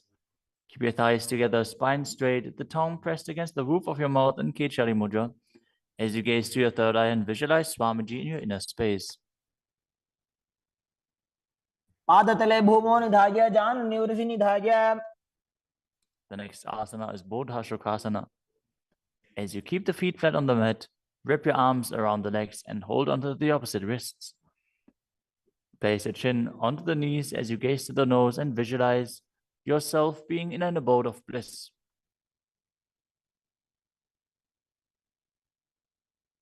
Tobu Bhagdali Bhuparidhare, Korma Hili Esekare. The next asana is Goraksha. Maintain the same position, but place your arms under the knees and hold onto the opposite elbows. Gaze to your nose. Keep your tongue pressed up in Kechari Mudra, visualizing Swamiji in your inner space. दो हाथ पग बाहर ले आवे, गोडा नीचे ले टहरावे. Maintaining the same hold beneath the knees, bring the right foot over top of the left so the heels cross with the toes pointing up. Gaze to your nose and visualize the great sage and Maharishi Sumati in Sumati Asana. मूलद्वारी धरती परिठाने डावा पग परिदच पद आने.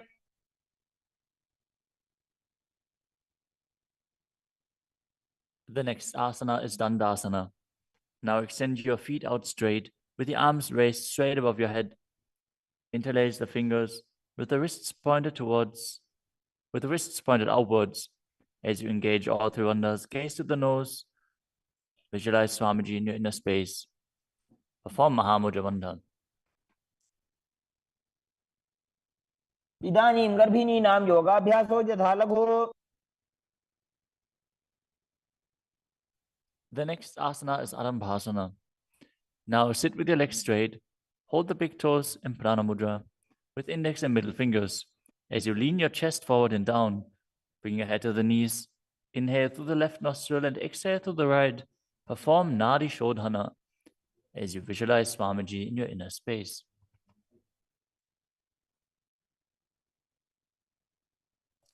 दो पग मिलीवा पसारी पगा का अंगूठा पकड़ी लीलाट गोड़ा लगावे. The next asana is Bhidokasana. Now sit with the legs straight. Extend the knees slightly up. Bring one hand distance between the heels. As you bring your shoulders down, wrap your hands in and around the legs. Hold the soles of the feet as you gaze to your third eye and visualize Swamiji in your inner space. प्रथम बैसी दो वो पाव पसारी तचुक ऊर्धको गुरडो डारे. The next asana is Jalandhari Pavasana. Now extend both legs out with the heels together. Place your chin on the heels as you insert your hands below the legs. Keep the elbows together on the ground along with your fingers, palms facing up. Gaze to the nose, visualizing Swamiji in your inner space.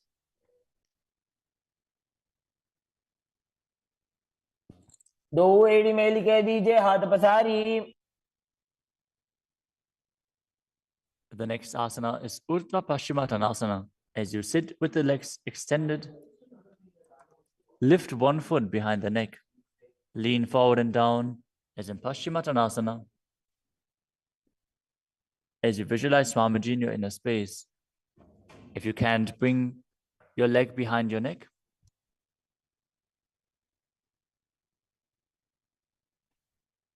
Focus on the prana flowing up from the Muladhara to the Brahmarandha, through the 9 various points within the body, which are the soles of the feet, the regenerative organs, the navel, the heart, the throat, the uvula, the middle of the eyebrows, the forehead, and the Brahmarandha, the crown of the head. Now engage the Mula Bandha as you perform Urdhva Paschimottanasana. पश्चिमतानवत् संस्थितिं कृत्वा एकं पादं ग्रीवायां धृत्वा तिष्ठेत्. The next asana is Anantasana. Now lie on your back, lift the right leg behind the neck. The left hand holds the foot from the top. As you straighten your body, concentrate on the prana moving from Muladhara to Brahmarandha. Gaze to the nose as you visualize yourself as infinite, endless, or eternal, Ananta. उत्तानशयनि एकैकं पायी ग्रीवायां विन्यस्य. The next asana is Ankushasana. From Anantasana, rest on the elbow of the hand holding the foot. Concentrate on the prana flowing up as you gaze to the nose and feel in complete control. उत्तानशयित एकैकं पादं ग्रीवायां विन्यस्य. The next asana is Drushasana. Lie down on the back as you bring your knees to the chest. Encircle your thighs and calves with your arms as you rock your body from side to side, visualizing Swamiji in your inner space.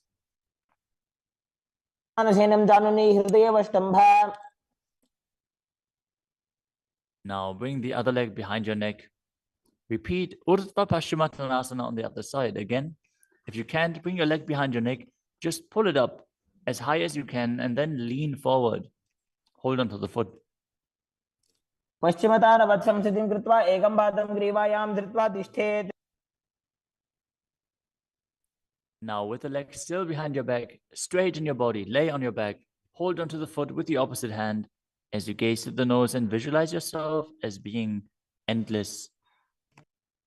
उत्तानशयनि एकैकं पायी ग्रीवायां विन्यस्य. Now roll onto your elbow and feel in complete control in Ankushasana. उत्तानशयित एकैकं पादं ग्रीवायां कुर्वन्. The next asana is Yoga Nidrasana. As you lie on your back, lift your legs one by one up behind your head. Hold your hands behind your back as you gaze to the nose. Visualize Swamiji in your inner space and focus on the upward flowing prana. पादाभ्यां वेष्टयेत् कण्ठं हस्ताभ्यां पृष्ठबन्धनम्. The next asana is Atmadhammasana. While laying on your back, raise your legs towards your head, wrap your hands around the legs and interlace your fingers behind your neck. Gaze to the nose as you visualize Lord Vishnu blessing you from within.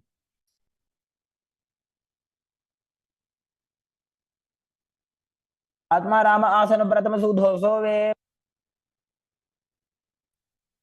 The next asana is Kochikasana.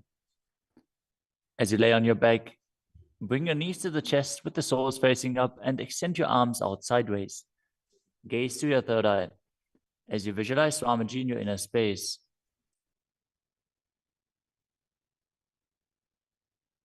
हाथ सीधा सा करे 300 उभय सभा करे. Next up is the Jatara Parivriti. This asana consists of 3 steps. We are going to perform all 3 steps and then repeat them on the other side. Let us first enter a neutral position, which is laying on your back with the knees to your chest and the arms reaching out to the sides at shoulder level. Now visualize Swamiji in your inner space, perform the Mula Bandha, and focus on the upward flowing prana in Pratyahara Kumbhaka. As you perform the first step, which is bringing one knee to the side onto the ground while extending the other leg down. Now bring both knees bent to the side. Straighten both knees to the side, hold onto the feet, and gaze in the opposite direction. परिवृत्ति कुक्षिभागे त्रिधाहि परिकीर्तितः. Now come back to the neutral position, arms extended out to the sides and the knees pulled to your chest. As you drop the other knee towards the ground, extending the other leg down. Now bring both knees to the side and extend both knees to the side, gazing in the opposite direction. परिवृत्ति कुक्षिभागे त्रिधाहि परिकीर्तितः. Next up is the Dvipadapitam. As you lay on your back, bend your knees and place your feet flat on the ground. Hold onto your ankles and lift your hips up, gazing to the nose and visualizing yourself as sturdy as a bridge. As you start breathing in the Mocha Kumbhaka, as you keep the Jalandhara Bandha engaged while exhaling, force the air out through the throat lock gently. This will bring about a state of swooning in the yogi. Perform the Mula Bandha as you do so. प्रतिक्रियायुतं द्वन्द्वपीठः सर्वबलप्रदम्.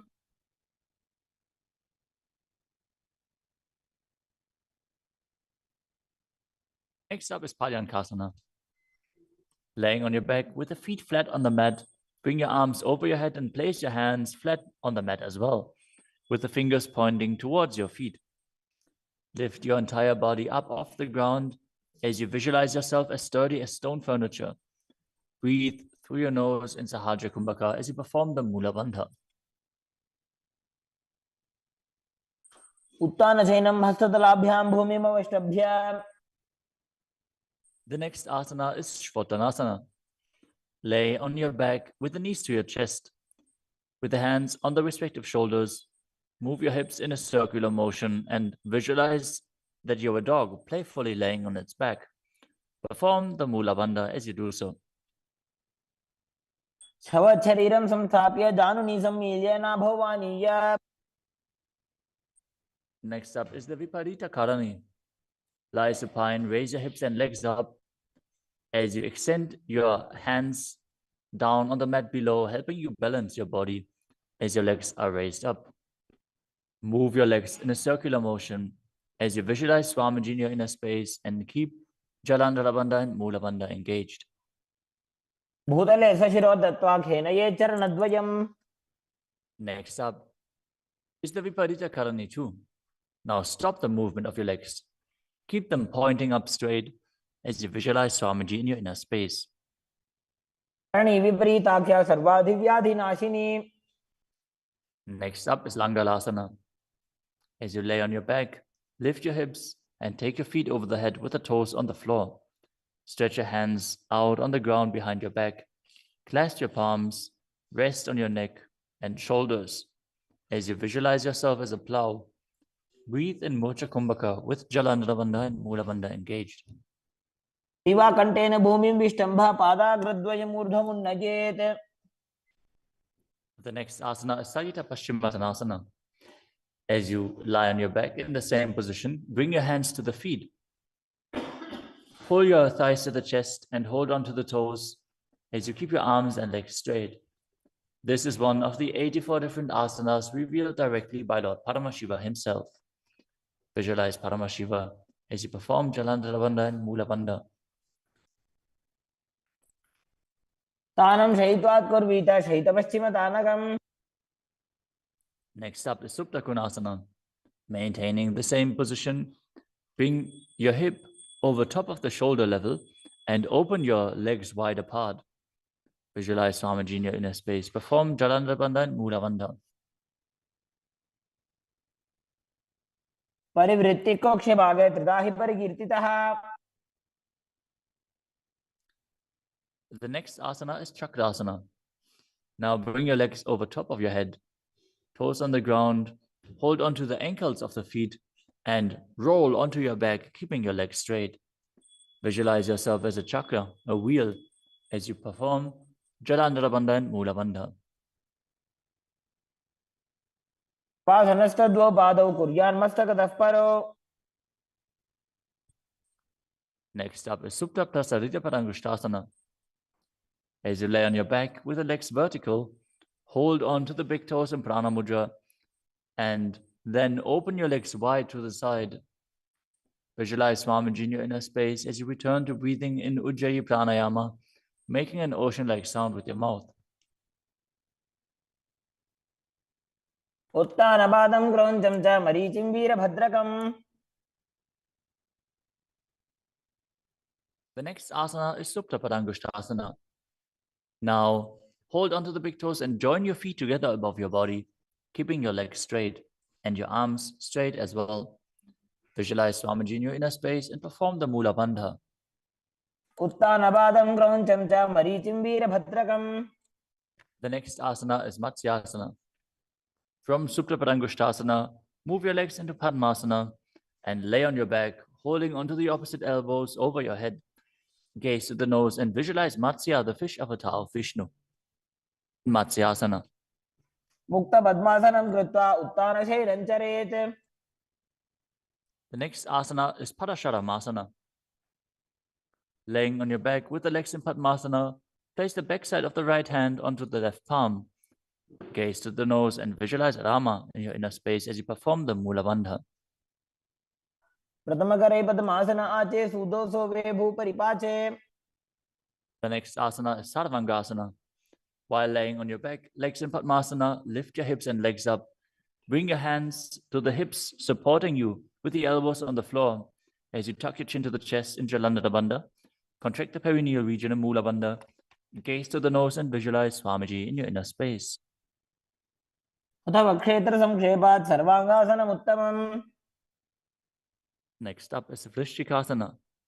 As you lay on your back, one foot on the opposite thigh, lift the other knee towards your head, extend both arms up above your head, and hook the fingers forward, gazing to your third eye and visualizing yourself as a scorpion. प्रथमशेन सूधो शीशिके संधि सुदाखे. Now exchange the position of your feet. Repeat Vrishchikasana on the other side. प्रथमशेन सूधो शीशिके संधि सुदाखे. The next asana is Vrishapadakshipasana. Now lay on your back and interlace your fingers around the neck as you lift both feet off the ground, extending one leg straight and the other knee pulled to the chest. Alternate extending and raising the knee again and again, visualizing Swamiji in your inner space and breathing calmly through your nose in Sahaja Kumbhaka. उत्तानशयनं कृत्वा अङ्गुलिभिः कन्धरां बद्ध्वा. The next asana is Marottanasana. Lay on your back and lift your legs one by one up, touching the knees to your ears as you visualize Swamiji in your inner space. शोत्तानवत् संस्थितिः कृत्वा जानुद्वयं पर्यायेन कर्णयोः संस्पृशेत्. Next up is Vrikasana. While laying on your back, place the sole of the feet flat on the ground. Stand up and then sit back down, visualizing yourself as a wolf. अथ उत्तानशयनं कृत्वा पादतलाभ्यां भूमिं धृत्वा. The next asana is Luthasana. Lay on your back and quickly throw your legs up above your head. Completely roll over. Repeat this again and again, visualizing Swamiji in your inner space. Finish in a prone position. उत्तानशयनं पादौ शिर उल्लङ्घ्य. As you lay flat on your belly with the toes extended and the hands on the ground by your shoulders, contract your lips and make the sound of a flute, whistling while inhaling in Saladhasana Pranayama. Visualize yourself as a chariot, carrying warriors into a battle for Dharma on your chariot back. युज्यशयनं कृत्वा नाभिं भूमौ निधाय. The next asana is Dehalyulanganasana. Now push your body up into Tadakshvasana, the plank position, as you jump your legs forward and back between the arms again and again. Visualize yourself go beyond the body and mind.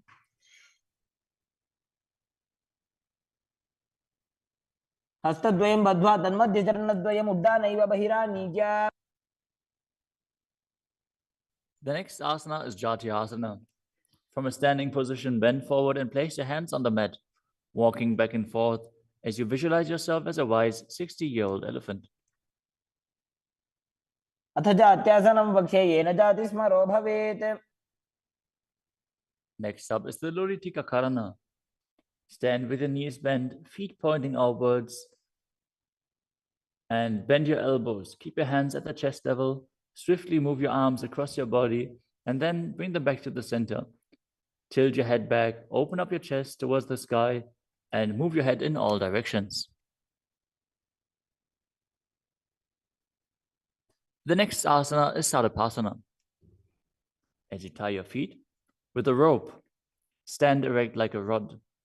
Keep your arms at the side of your body with the hands touching your thighs.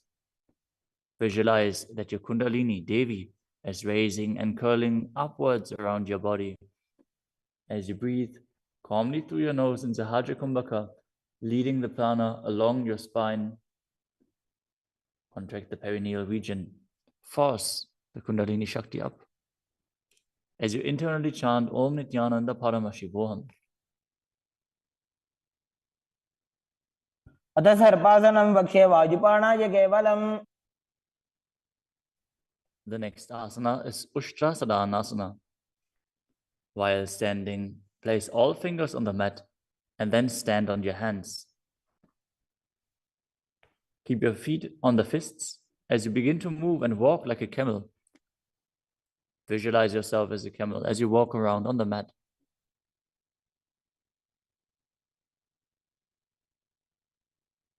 मुष्टिकनिष्ठिकाप्रदेशेन भूमौ निधाय उपरिपादतले संस्थाप्य. The next asana is Ashvasana. Maintain the same position. Walk around on the hands as you visualize yourself as a horse.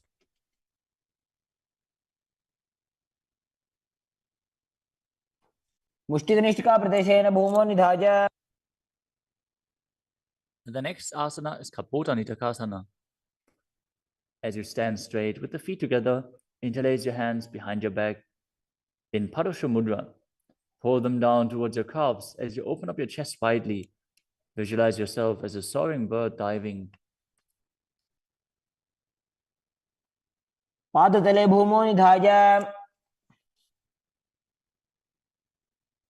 Next up is the Tala Pushpaputam Karana. Stand tall with the palms together in Namaskara Mudra as you gently bend your knees and keep the toes pointing outwards. Simultaneously open up the palms and raise one heel off the ground as you slightly lower the waist and shoulder of the respective heel, bowing to both sides. As you visualize you're holding a bouquet of flowers and offering it to Paramashiva. Next asana is Khadgasana. As you lay down on your stomach, jump your feet up towards your hands and stand. As you bring the palms together, forming the horn of the rhinoceros in Namaskara Mudra, visualizing yourself as a rhinoceros and gaze to the nose. लुजसरतमासनं कृत्वा पादतलाभ्यां भूमिम् अवष्टभ्य. Next up is the Uttanottanam. Hold onto weights if you want to intensify this asana. Now sit down all the way or as low as you can to the ground and stand back up. Do this again and again as you visualize Swamiji in your inner space. पुनः उत्थातव्यम् असितव्यम् इति उत्थानोत्थानं भवति. The next asana is Musalasana. Now stand up straight, raise your arms up over your head and jump repeatedly as you visualize yourself as a mace. सरलं स्थित्वा ऊर्ध्वं बाहु नयेत्. The next asana is Utshesakasana. From a standing position, pull the sole of the foot towards your chest, while with the other leg sit down and stand back up. Alternate on both sides. As you gaze to the nose and visualize Swamiji in your inner space. एकैकं पादतलं कुक्षौ निधाय. Next up is the Parshvajanukarana. Now stand and keep one leg slightly bent with the toes pointing to the side. Bend and lift the opposite knee towards your chest, pointing the toes downwards. Keep your arms holding the knee with a hand in a fist as you place the other hand on top of the respective thigh with the fingers pointing inwards. The next asana is Tandavasana. You can hold weights to intensify this asana. Visualize yourself fiercely dancing as Lord Shiva as you stand on one leg with the opposite leg extended forward. Lower your body down to the mat and then stand back up straight. एकेन पादेन स्थातव्यं ताण्डवासनं भवति. The next asana is Brahmanasana. Now place one foot onto the opposite thigh as you stand erect on the mat like a rod. Keep your hands by the sides, visualizing yourself being blessed by Lord Brahma. ब्राह्मणासनमावक्ष्ये यत्कृत्वा ब्राह्मणो भवेत्. The next asana is Garudasana 3. Stand tall and wrap the left leg over and around the right knee as you tuck the left toes on the other side of the right calf. Simultaneously cross the left arm below the right and bring the palms together in Namaskara Mudra in front of your heart as you visualize yourself as Lord Garuda. उत्तानकूर्मपीठं च संहिमस्गारुडमेव च. The next asana is Ekapadasana. Now bring the leg to the other thigh as you keep the hands hanging down by the sides towards the knees. Visualize Swamiji in your inner space. दक्षाङ्घ्रिं वामपादस्य जङ्घोपरिनिधाय च. The next asana is Dhruvasana. Stand on the right leg and hold onto the big toes of the left foot as you straighten the left leg out to the side and visualize yourself as the North Pole star as you rotate on the standing leg. एकेन हस्तेन दण्डरूपस्य एकस्य पादस्य अग्रं धृत्वा. The next asana is Trivikramasana. Stand on the right leg and lift the left foot behind your neck if you can. Then stand tall. Otherwise, you can pull the leg towards your chest. Then alternate standing and sitting. Perform the 3 steps of Vishnu as you visualize Lord Vishnu in your inner space. एकेन पादेन स्थातव्यम् उत्थातव्यम्. Now repeat the Parshvajanukarana on the other side. Now visualize yourself fiercely dancing as Lord Shiva as you repeat Tandavasana on the other side. पादेन स्थातव्यं ताण्डवासनं भवति. Now repeat Brahmanasana on the other side. ब्राह्मणासनमावक्ष्ये यत्कृत्वा ब्राह्मणो भवेत्. And repeat Garudasana 3 on the other side. उत्तानकूर्मपीठं च संहिमस्गारुडमेव च. Now bring your foot to the opposite hip with the hands hanging down as you repeat Ekapadasana on the other side. दक्षाङ्घ्रिं वामपादस्य जङ्घोपरिनिधाय च. Now hold on to the opposite foot, holding the big toe in Prana Mudra as you rotate your body on the mat, visualizing yourself as the North Pole star in Dhruvasana. एकेन हस्तेन दण्डरूपस्य एकस्य पादस्य अग्रं धृत्वा. Now repeat Trivikramasana on the other side. Bring the other leg behind your neck if you can. Sit down and stand back up while visualizing Lord Vishnu blessing you from within. ग्रीवायां पादं संस्थाप्य स्थातव्यम् उत्थातव्यं त्रिविक्रमासनं भवति. Next up is the Samanaka Karana. Stand with the feet close together, toes pointed slightly out. Keep both hands to the sides of your body as you stand straight on the mat and relax. After this intense asana practice, this intense sequence, breathe deeply as we enter into the final 100 asanas of the sequence. The next asana is Goraksha asana. Stand erect and then bend forward. Bring both hands underneath the knees and make a finger lock in Postural mudra as you sit in a squatting posture, and then let the finger lock touch your navel. Visualize Sage Goraknath, the founder of the Natha Yoga Hindu Sampradaya, as you perform the Jivachala Kumbhaka, forcefully moving the retained prana up and down within your body and throughout your limbs, along with the mind. Perform the Mula Bandha as you do so and internally chant Om Nityananda Paramashivoham. प्रथम ही उभं होय बाहुरी नीचो पुनि होवे. The next asana is Kanchita asana. Now insert your hands between the thighs and calves and then wrap them around behind your butt, interlacing your fingers behind your back. Keep your chest upright. Visualize Swamiji in your inner space. ऊर्ध्वमध्यात् हस्तौ निवेशयानितं वं धृत्वा. The next asana is Bhairu asana. Now bring your feet together and sit in a squatting posture with the heels touching the perineum. Hold the hands at the back. In Parusha Mudra, sit upright and gaze to your navel, visualizing Bhagavan Kala Bhairava, the Lord of Time. दो ऊपक की थलिया की माहिली को और मिलाई. Next up is Varahasana. Now squat all the way down to the ground. Keep your feet together, toes apart. Bring your elbows up close to your head and join your palms behind your back with fingers pointing down. Gaze to the nose and visualize a boar, which is one of the 10 incarnations of Mahavishnu. पागदली की माहिली को और मिलाई फना पानी उकड़बई से.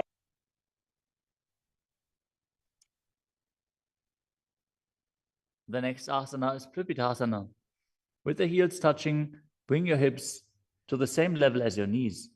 Let your hands hang down. Hold on to the big toes in Prana Mudra as you visualize Swamiji in your inner space and perform the Mula Bandha. पार्श्वद्वयं मील्य स्थित्वा नितम्बं जानुप्रदेश आनीय. Next up is Bakasana. Now place your hands on the mat, fingers wide, and place your knees onto the back of your arms with the eyes forward. Lean forward and down, lifting your feet off the ground as you visualize yourself as a crow.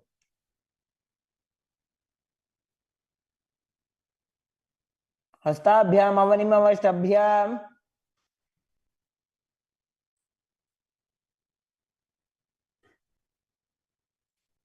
The next asana is Sushtanga Kapali Asana.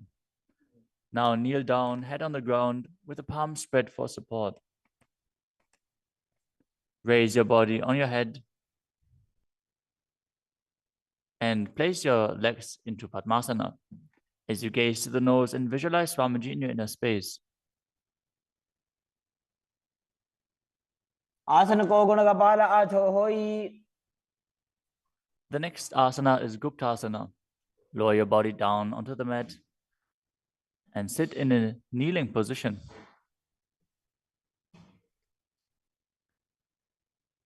Keep your toes touching behind and sit in between the heels. As you place your hands on the knees, sit straight and gaze to the nose as you visualize you are sitting in the secret seat with Paramashiva and Guru. ध्यानोर्वोरन्तरे पादौ कृत्वा पादौ च गोपयेत्. The next asana is Vrikshasana too. This is another inverted posture. So if you have any blood pressure related issues, please take precautions. If you need aid in support performing this asana, if you have a partner available, they can aid you. Otherwise, you can use a wall for support. You can walk the wall up and down. This is a progression where you can increase your arm strength and finally be able to perform this asana yourself. Now, place your hands on the ground, shoulder width apart, and lift your body up straight into a handstand. Visualize you're a tree with deep roots into the ground as you breathe calmly in Sahaja Kumbhaka.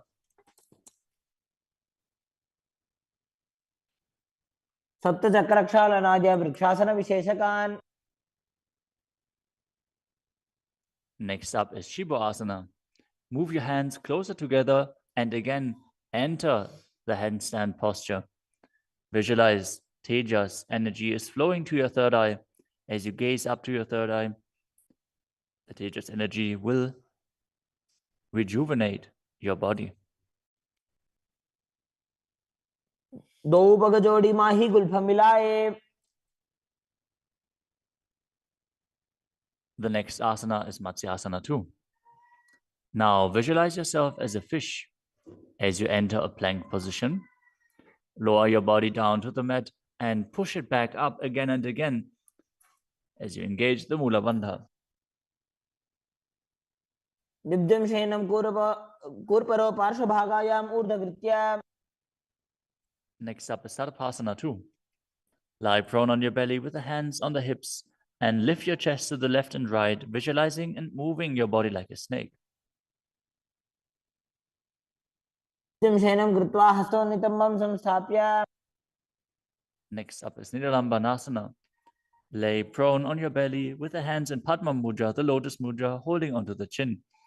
Keep the toes pointing backwards, feet together, as you feel self-supported and completely independent. कराभ्यां भङ्गजं कृत्वा तिष्ठेत् कूर्परया सुधीः.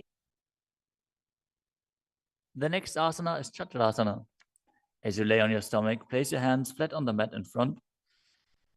Straighten your arms and bend your knees. Bring the feet towards the upper back and lift your head and chest up, visualizing yourself as an umbrella protecting your guru from the sun rays. अर्ध्यासनवस्थित्वा हस्ततलाभ्यां भूमिं वष्टभ्य. The next asana is Vajrasana. Now sit on the knees with the tops of the feet flat on the mat. Bring your butt onto the heels. Stretch your arms out in front and place the palms facing down as you bring your forehead to the mat. Gaze to the nose. Visualize yourself as Vajra, the weapon of Indra, symbolizing your indestructibility. इदानीं गर्भिणीनां योगाभ्यासो यथा लघु.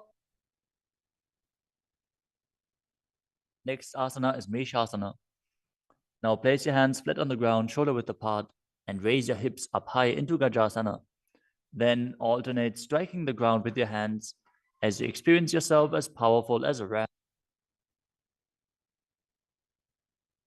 गजासन संस्थितो एकैकं बाहुं भूमौ ताडयेत्. The next asana is Ajasana. From Gajasana position, lift your legs up into the air and slowly bring your forehead to the ground. Visualize yourself as unborn, existing for all eternity. गजासन संस्थितो पादद्वयम् अन्तराले कृत्य. The next asana is Dhanantarasana. As you sit on your heels with the legs together, interlace your fingers around the toes. Pull the feet towards your perineum and then place your hands on the respective knees. Keep your spine straight, gaze to the nose as you visualize Swamiji in your inner space and return to breathing in Ujjayi Pranayama, making an ocean-like sound with your mouth. पूर्व विधि परिहाता की काकसीस्यो भणा शरामोडी. Next up is the Angamotanam. Interlace your fingers in front of your body and then behind you, stretching your arms forward to the sides and backwards as you give massage to various different joints and muscles within your body. Visualize Swamiji as you do so. हस्तयोः अङ्गुले बद्ध्वा हस्तयोर्मध्यात् सर्वमङ्गं निष्कासयित्वा. Next up is Garudasana form. Now sit on your heels in Vajrasana as you turn your feet out to the sides. Keep your thighs and knees resting on the ground. Keep your spine straight, hands on the knees. Visualize yourself as Lord Garuda, flying Lord Vishnu and Lakshmi on his back. जङ्गोरुभ्यां धरां पीड्य स्थिरकायो द्विजानुनाम्. Next up is Ananda Mandirasana. Now sit with your legs folded back, the toes pointing backwards, the knees wide, with the hands below the ankles. Keep the front of your buttocks on the ground as you gaze to your third eye and visualize yourself residing in the blissful space of a temple. अथ वक्षे वीरनाथ आनन्दमन्दिरासनम्. Next up is Mandukasana 2. Now sit with the knees wide, the feet overlapping on top of your ankles. Keep your hands underneath the knees, gaze to the nose, and visualize yourself as a frog as you perform Uddiyana Bandha and Mula Bandha. पृष्ठं संपीड्य गुल्फाभ्यां जान्वङ्गे सवलयाकृतिः. The next asana is Narasimhasana. As you keep your toes on the mat with the heels up and together, place your perineum on top of the heels. Keep your palms on the ground with the fingers spread wide apart, thumbs touching the base of the hand, touching the toes. Gaze to your nose, stick your tongue out and exhale forcefully. Visualize Narasimha, one of the 10 avatars of Vishnu, as you perform the Mula Bandha.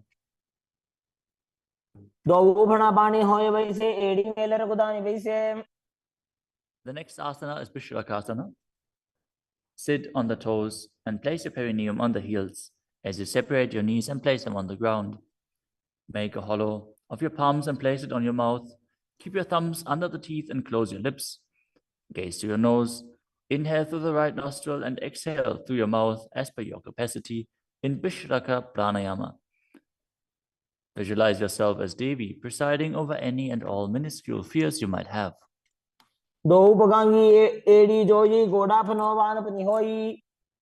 The next asana is Makadasana. Now bring the soles together, the top of the feet on the ground. As you sit on the heels, bend your elbows, bring your fingers to the armpits, and imitate as if you were a monkey stretching itself. Visualize yourself as a playful monkey as you gaze to your third eye and perform the Mula Bandha.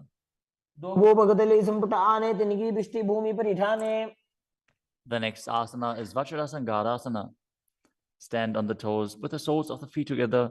Sit on the heels, keep your knees wide and off the floor. Hold your elbows behind your back as you gaze to the nose. Embody a diamond-like strength for yourself and your Sangha, your spiritual community. The next asana is Kanjanasana. Now keep the toes down, ankles crossed behind, and sit on the heels. Place your palms on the mat to the sides as you gaze to the nose and visualize perfect health beyond any and all physical or mental ailments. The next asana is Kurmasana, the turtle posture. With your toes flat, cross your feet and place your perineum onto the back of the heels. Keep your knees wide and on the floor. Rest your hands on the knees. Gaze to the nose and visualize a turtle with a stable body and mind to live for hundreds of years. The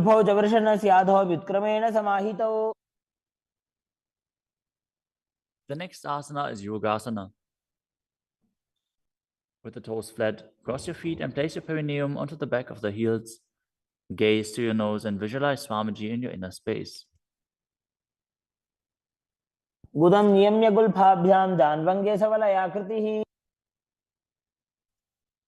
next asana is Vijogasana.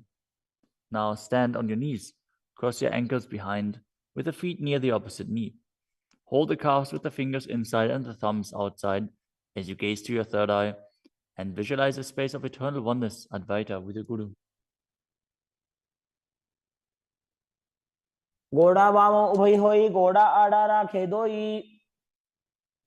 The next asana is Ushtrasana 2. In a kneeling position, bend backwards, hold your ankles with your hands and keep your arms straight. Push your hips forward and tilt your head back as you visualize yourself as a camel.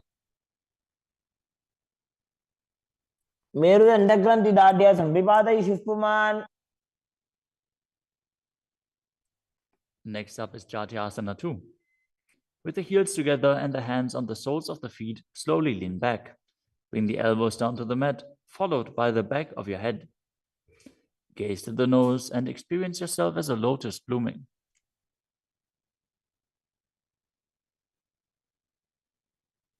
दो एड़ी संपुट करे, 16 मूल द्वार इधर इधर है। Next up is Vidatasana. Sit on the knees with the thighs and calves together. Lean back and touch your back to the ground. Then rise back up. Do this again and again as you visualize the healing and liberation of all causal subtle forms of your body. Gaze to the nose and perform the Mula Bandha. जंगा पृष्ठभूमो निधाय जंगोदरयोः ऊरुनि संस्थाप्य। Next asana is Kapotasana. From Vidatasana, raise your hips higher. Bring your forearms to the mat and hold the back of the heels. As you bring your head in between the feet, visualize yourself as a beautiful dove and perform the Mula Bandha. मेरुदंड ग्रंथि दाढ़्य संविपादयिषुः पुमान्। The next asana is Vadasana. Now stand upright on the knees with the toes tucked. Hold your arms with opposite hands and gaze to the nose. This is the boon fulfilling posture. Receive your boon from Paramashiva. जानुनि भूमौ संस्थाप्य हस्ताभ्यां बाहु परस्परं धृत्वा। Next up is Vadahasana 2. Keep your knees together, toes tucked behind. Lean forward as you bring the elbows to the mat. With your hands holding the head, rest your buttocks on the heels and visualize yourself as Varaha, the boar incarnation of Mahavishnu. सूर्यं चन्द्रं भेदनानि आसनानि निकथ्यते। The next asana is Mundasana. This is another inverted posture. Use a wall for support if needed. Now kneel down, place your elbows on the mat, shoulder width apart. Interlace your fingers and place your head onto the mat, supporting it with both hands. Walk your feet forward until your hips align with the shoulders and then raise your legs straight up. Be stable. Gaze to the nose. Visualize yourself as a lopped tree as you breathe calmly through your nose in Sahadra Kumbhaka in Mundasana. अधो मुंडासनं वक्षे सर्वेषां प्राणिनां सुखम्। Next asana is Andhasana. In a kneeling position, place your head in between the knees and the elbows outside of the knees. Hold your head with both hands, gaze to the nose, and visualize Swamiji in your inner space as you breathe through your mouth and perform the Mula Bandha. प्रथम भगदली समठहरावे कोरमा हिली उभे मिलावे। The next asana is Viparita Shalabhasana. You can hold weights to intensify this asana. As you lie on your belly with the arms extended straight out, lift your thighs, arms, and chest off the ground. Visualize yourself as a locust and perform the Mula Bandha. शलभासन भेदाश्च नटभेरुण्ड नामके। The next asana is Kapalasana. Lie on your belly with the arms at the side, palms facing down. Keep your forehead on the ground and keep your chest on the mat as you lift your legs up together. Visualize yourself as a skull, representing the mind with purified thoughts and the strong will to attain enlightenment. कपालं भूमो निधाय ऊर्ध्वं पादौ नयेत्। The next asana is Akasha Kapotasana. As you lay on your stomach, keep your hands by the sides and lift your legs up over your head. As you slowly place your feet on the mat in front of your head, keep the palms flat on the mat behind, visualizing yourself as a free and open dove. As you breathe in Sahadra Kumbhaka and perform the Mula Bandha. उष्ट्रासने स्थित्वा चरणौ भूमेरुत्थाप्य। The next asana is Chatakasana. As you sit on your knees, bring the chest down so the navel touches the knees and keep your hands and elbows flat on the ground. Be sturdy. Visualize yourself as a sparrow as you perform the Mula Bandha. पूर्वपर्यन्तौ हस्तौ धरामवष्टभ्य। The next asana is a Vrishchikasana too. Now kneel down, keep your hands and elbows on the mat. As you raise your legs, bend your back to touch the feet onto your head. Lift your chin and hold as you visualize yourself as a scorpion. विच्छेव पुच्छ प्रतिमांग्रिभाष्णे धृत्वा स्वशीर्षे चिबुकं विधार्य कौ. Now place the perineum down on the right heel as you keep the left foot outside of the hip with the toes pointing outwards. Now visualize yourself as a bull as you start breathing in the Antaranga Kumbhaka, forcefully inhaling through your nose, holding the breath for a short while and then exhaling slowly. याम्यगुल्फे पादमूले वामभागे पदेतरम्. The next asana is Lulasana. From the kneeling position, place your hands flat on the mat in front. Lift your knees off the ground and cross the toes over the left. The left toes over the right as you balance above the mat and visualize Swamiji in your inner space. लोलासनं सदा कुर्यात् वायुलोलापघातनात्. Now directly place your perineum down on the other heel as you repeat Vrishasana on the other side. याम्यगुल्फे पादमूले वामभागे पदेतरम्. Next up is Balagunasana. Now place the left toes on the ground and sit on the heel of the left foot. Place the right foot flat on the ground with the knee raised against the chest. Keep your palms on the respective knees as you maintain an upright position. Visualize Balagunahai, one of the 84 siddhas in your inner space. आसन को गुण जल बिकार जाई. Next up is Grahasana. Squat with the feet flat on the mat as you bring your elbows under the thighs, wrap your hands around the shins, and hold onto your ankles from the outside. Visualize yourself as the entire planet. पादतले भूमौ संस्थाप्य जानुमध्ये हस्तगुर्परौ स्थाप्य.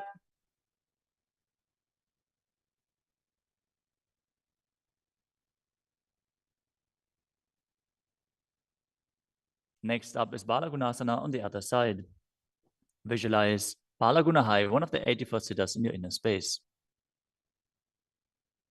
आसन को गुण जल बिकार जाई. Next up is Utkatasana. You can use weights to intensify this asana. As you squat on your toes with the heels up, the knees off the mat, place your perineum onto the heels and your hands on the respective knees. Keep your spine upright, visualize Swamiji in your inner space and perform the Mula Bandha. विजास्पिजोस्येत ऊर्वजानु यत्रासने पादतलद्वयोपरि. Next up is Vajrasangarasana 2. Now sit on the toes with the perineum on the heels, the soles of the feet together. Keep the knees wide and off the ground as you hold the opposite elbows behind your back. Gaze forward as you visualize Swamiji in your inner space.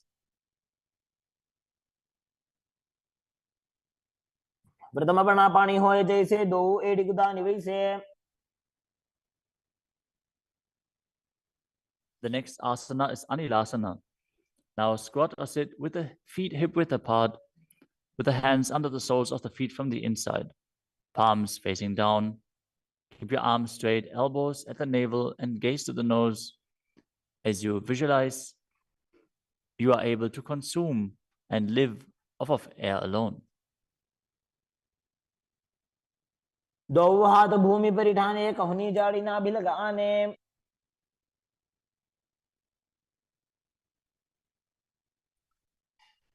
Next up is Padukasana. Now place the back of your hands on the mat with the fingers facing towards your body. Step the feet on top of the hands with your hands wrapped around the feet like a shoe. Start walking around on your mat as you visualize you're wearing padukas walking across India. हस्ततलयोः पादतले कृत्वा.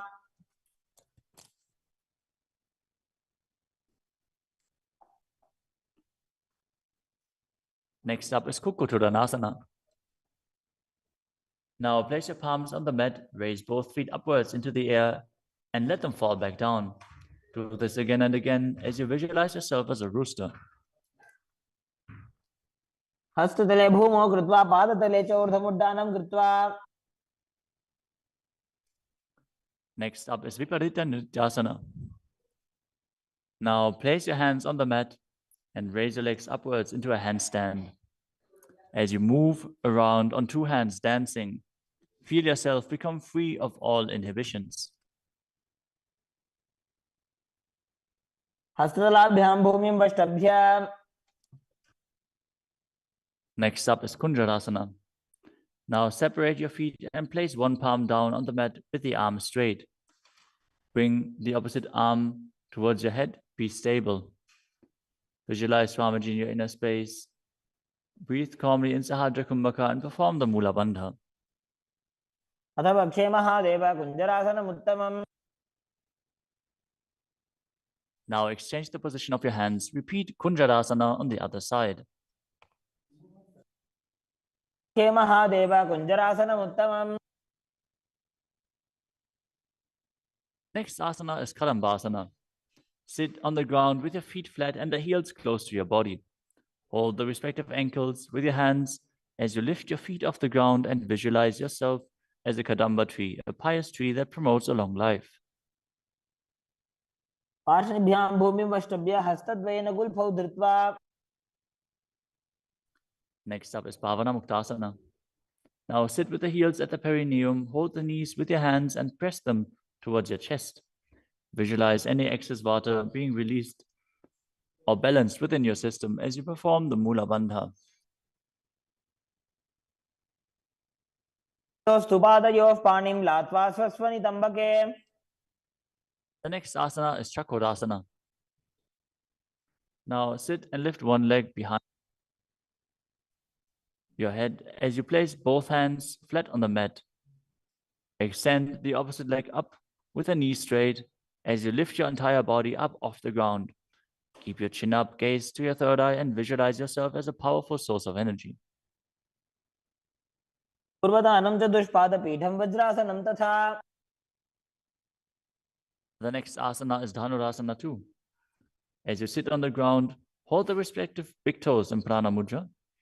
As you keep one leg straight and pull the other foot towards your ear, visualizing yourself as a ball.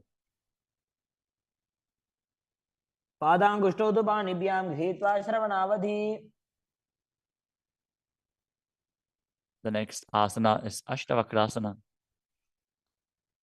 Now lift the left leg over top of the left shoulder and bring the right foot across. Hook it over the left foot.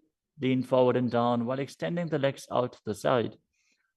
Lift up your head and chest, find balance and visualize yourself as a flying crane. पाशिष्ठमथ कौण्डिन्यम् ऊर्ध्वकुक्कुटमेव च. The next asana is Pranasana.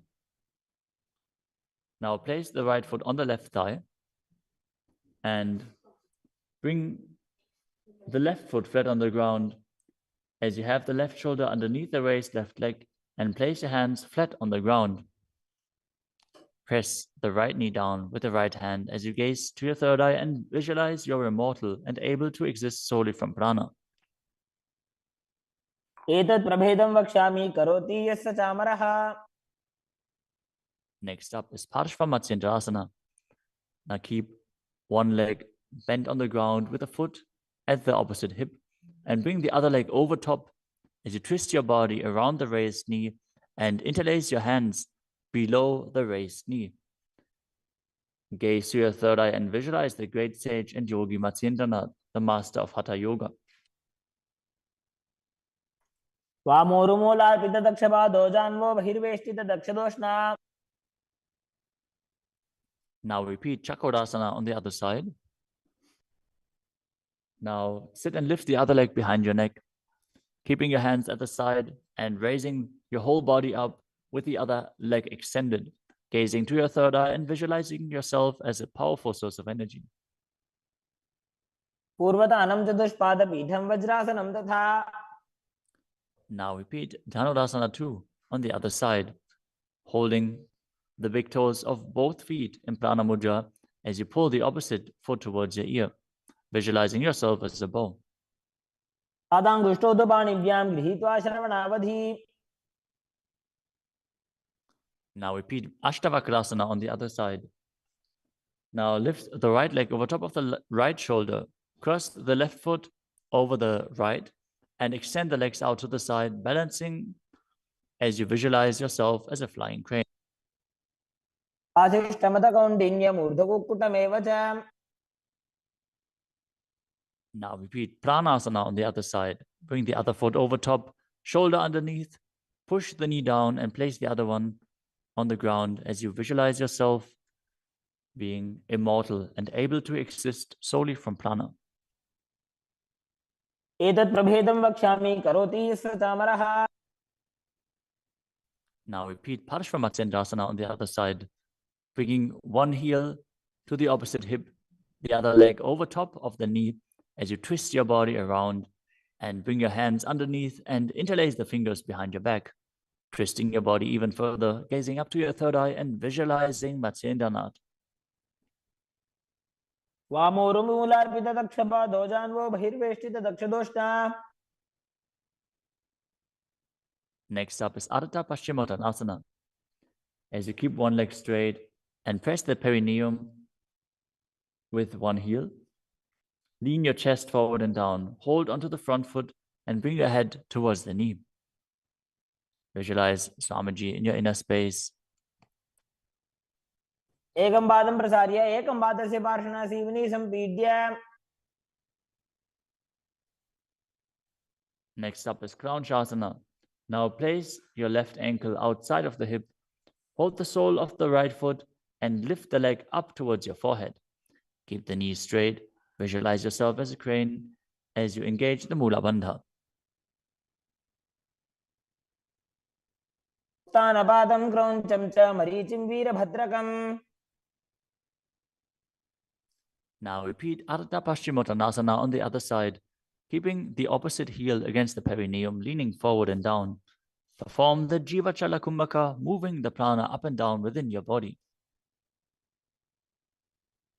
एकं पादं प्रसार्य एकं पादस्य पार्श्वनासीवनी सम्पीड्य Now repeat Kranchasana on the other side.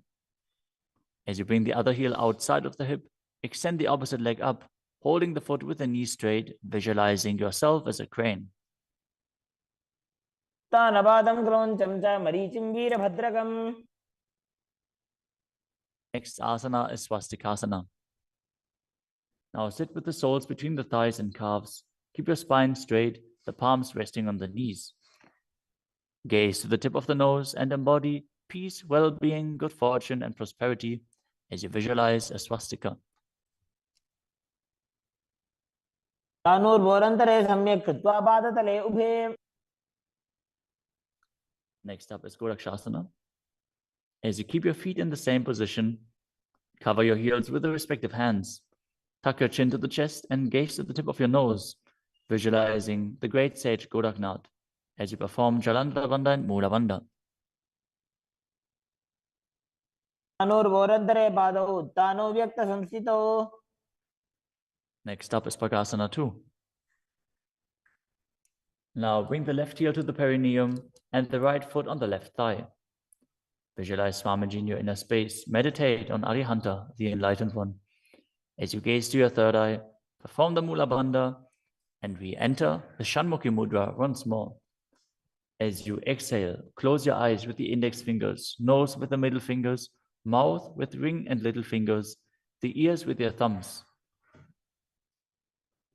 वामपार्श्वौ गुदौ संस्थाप्य दक्षाङ्घ्रिवामजगने Next up is Yogasana 2. As you keep your feet on top of the opposite knees, place your hands on the ground beside your body with the palms facing up. Keep your spine straight, gaze to your nose as you visualize Swamiji in your inner space. Start breathing in Kakachantra Kumbhaka, rolling up the tongue and keeping your mouth in the shape of the beak of a crow. As you inhale through the rolled up tongue, cooling down your body. उत्तानौ चरणौ कृत्वा संस्थाप्योपरि जानुनोः Next up is Urdhva Kukutasana. Now rotate your hands next to your body and push your body off the mat, visualizing yourself as a rooster.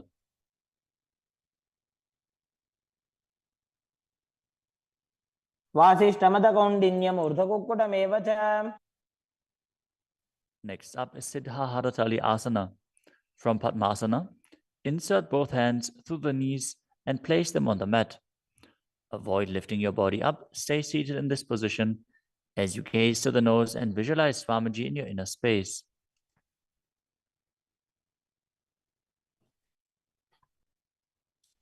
प्रथम पद्मासन को करे, हस्त दो वो गोड़ासन धरे.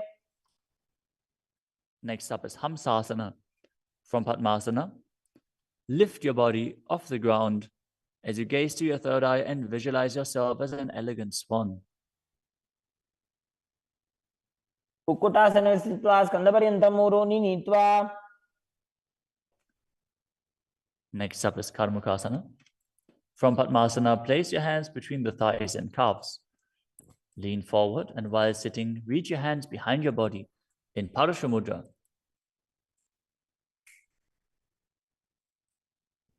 As you bring your forehead to the floor, gaze to the nose, visualize yourself as Lord Shiva's bowl. प्रथम पद्मासन को करे, गोड़ासन दिमाही करी धरे.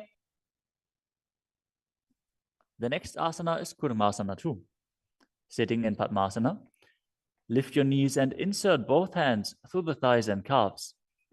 As you bend your elbows and hold onto the respective shoulders with your hands, visualize yourself as a turtle, having a stable body and mind to live for hundreds of years. बाईजंग पर दक्षिण बावा, दाईजंग पर बाईं ल्यावा. The next asana is Granthi Bedasana. From Padmasana, insert both hands through the thighs and calves. Bend your elbows, hold the respective shoulders, tuck your chin to the chest, gaze at the nose and rejoice, knowing you're in Shiva's secret knot posture. अथ वक्षे नीलकण्ठा ग्रन्थिभेदासनं शुभम्.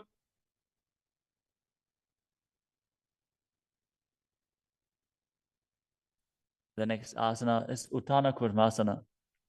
From Padmasana, insert both hands through the thighs and calves. As you roll onto your back, hold onto the respective shoulders with your hands and gaze to the nose, embodying a turtle laying on its back.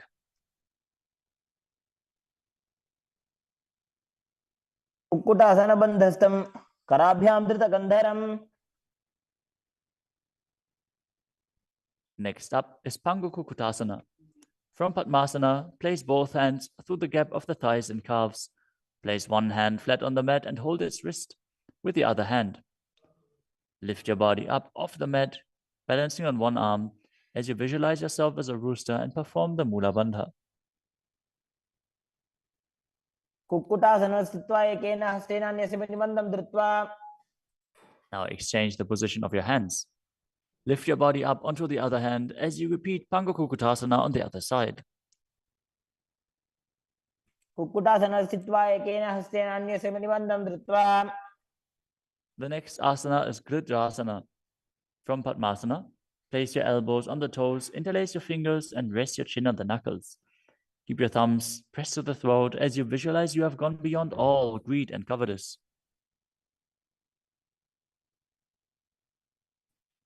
जानोर्भोरन्तरे पादौ उत्तानो व्यक्तसंस्थितौ.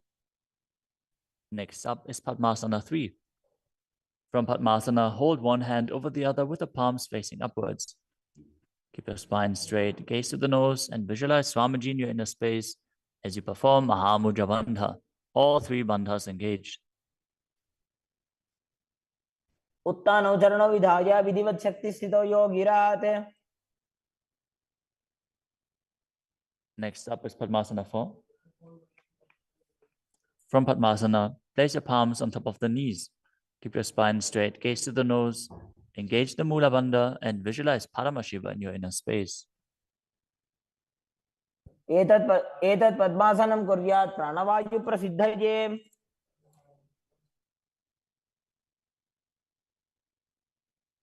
Next up is Karmakasana 2. From Padmasana, keep the left hand on the left knee and hook the right hand around the big toes in Prana Mudra with index and middle fingers. as you pull your elbow back as if you're pulling a bowstring, moving the big toe in a circular motion. Visualize yourself as Pinaka, Lord Shiva's bow, as you repeat the movement on the other side as well. वक्षे योगपूरक रक्षणात्.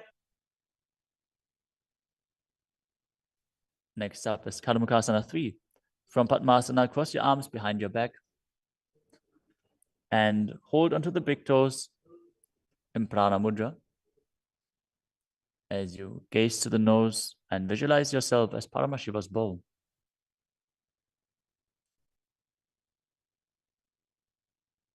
आसनमाक्षित्य उदरे पूरयेत् सुखम्. Next up is Dridhasana. Now maintain Kadamukasana 3. Lift your chest up and gaze to your third eye, visualizing that you are the action of Paramashiva's third eye, destroying anything you come across. ऊरुभ्यामुपरि स्थाप्य पादयुग्मं प्रयत्नतः. Next up is Nagadasana. From Kadamukasana 3, with your arms behind your back, roll onto your back. Hold on to the big toes if you can. Otherwise, lay on your arms in Padmasana as you gaze to the nose and visualize yourself as a snake. प्रथम पद्मासन को टाने, दो हाथ पाछाने आने. Next up is Kandukasana. As you lie on your back, bend your knees with the feet off the ground. Embrace your knees to the chest with the head touching the knees. Roll your body up into a ball as you breathe in Sahadra Kumbhaka. पित्रासने स्थित्वा हस्तपादानि निष्कुष्य. Next up is Urdhva Pavanasana. Lay on your back with the knees raised together, feet flat on the ground. Interlace your fingers behind your neck as you gaze to the nose and visualize Swamiji in your inner space. प्रथमे सूधो सैनग्राभे घोड़ा उभा राशि मिलावे.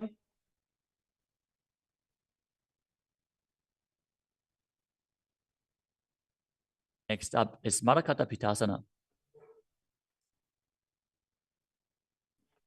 Lie on your back and bend your knees as you keep your feet flat on the mat and place the upturned palms underneath your heels.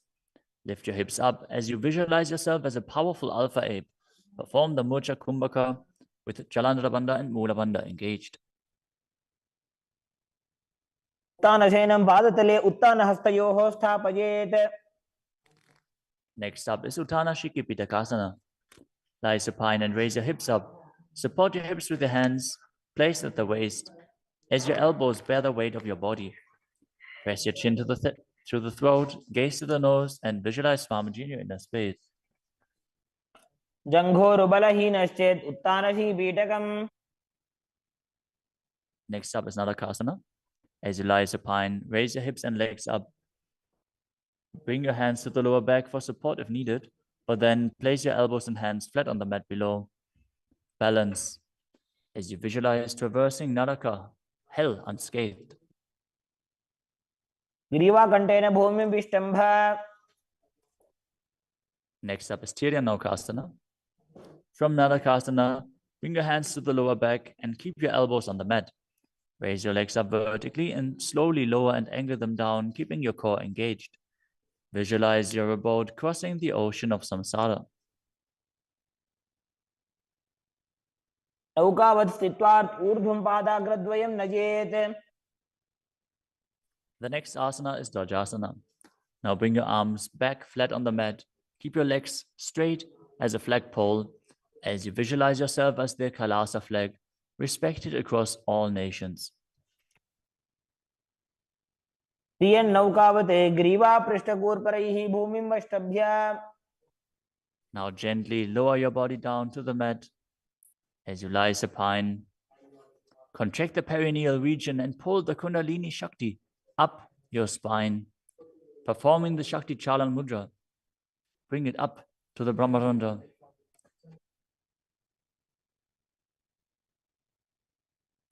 As you completely relax, unclutch from any micro movements of your body and mind.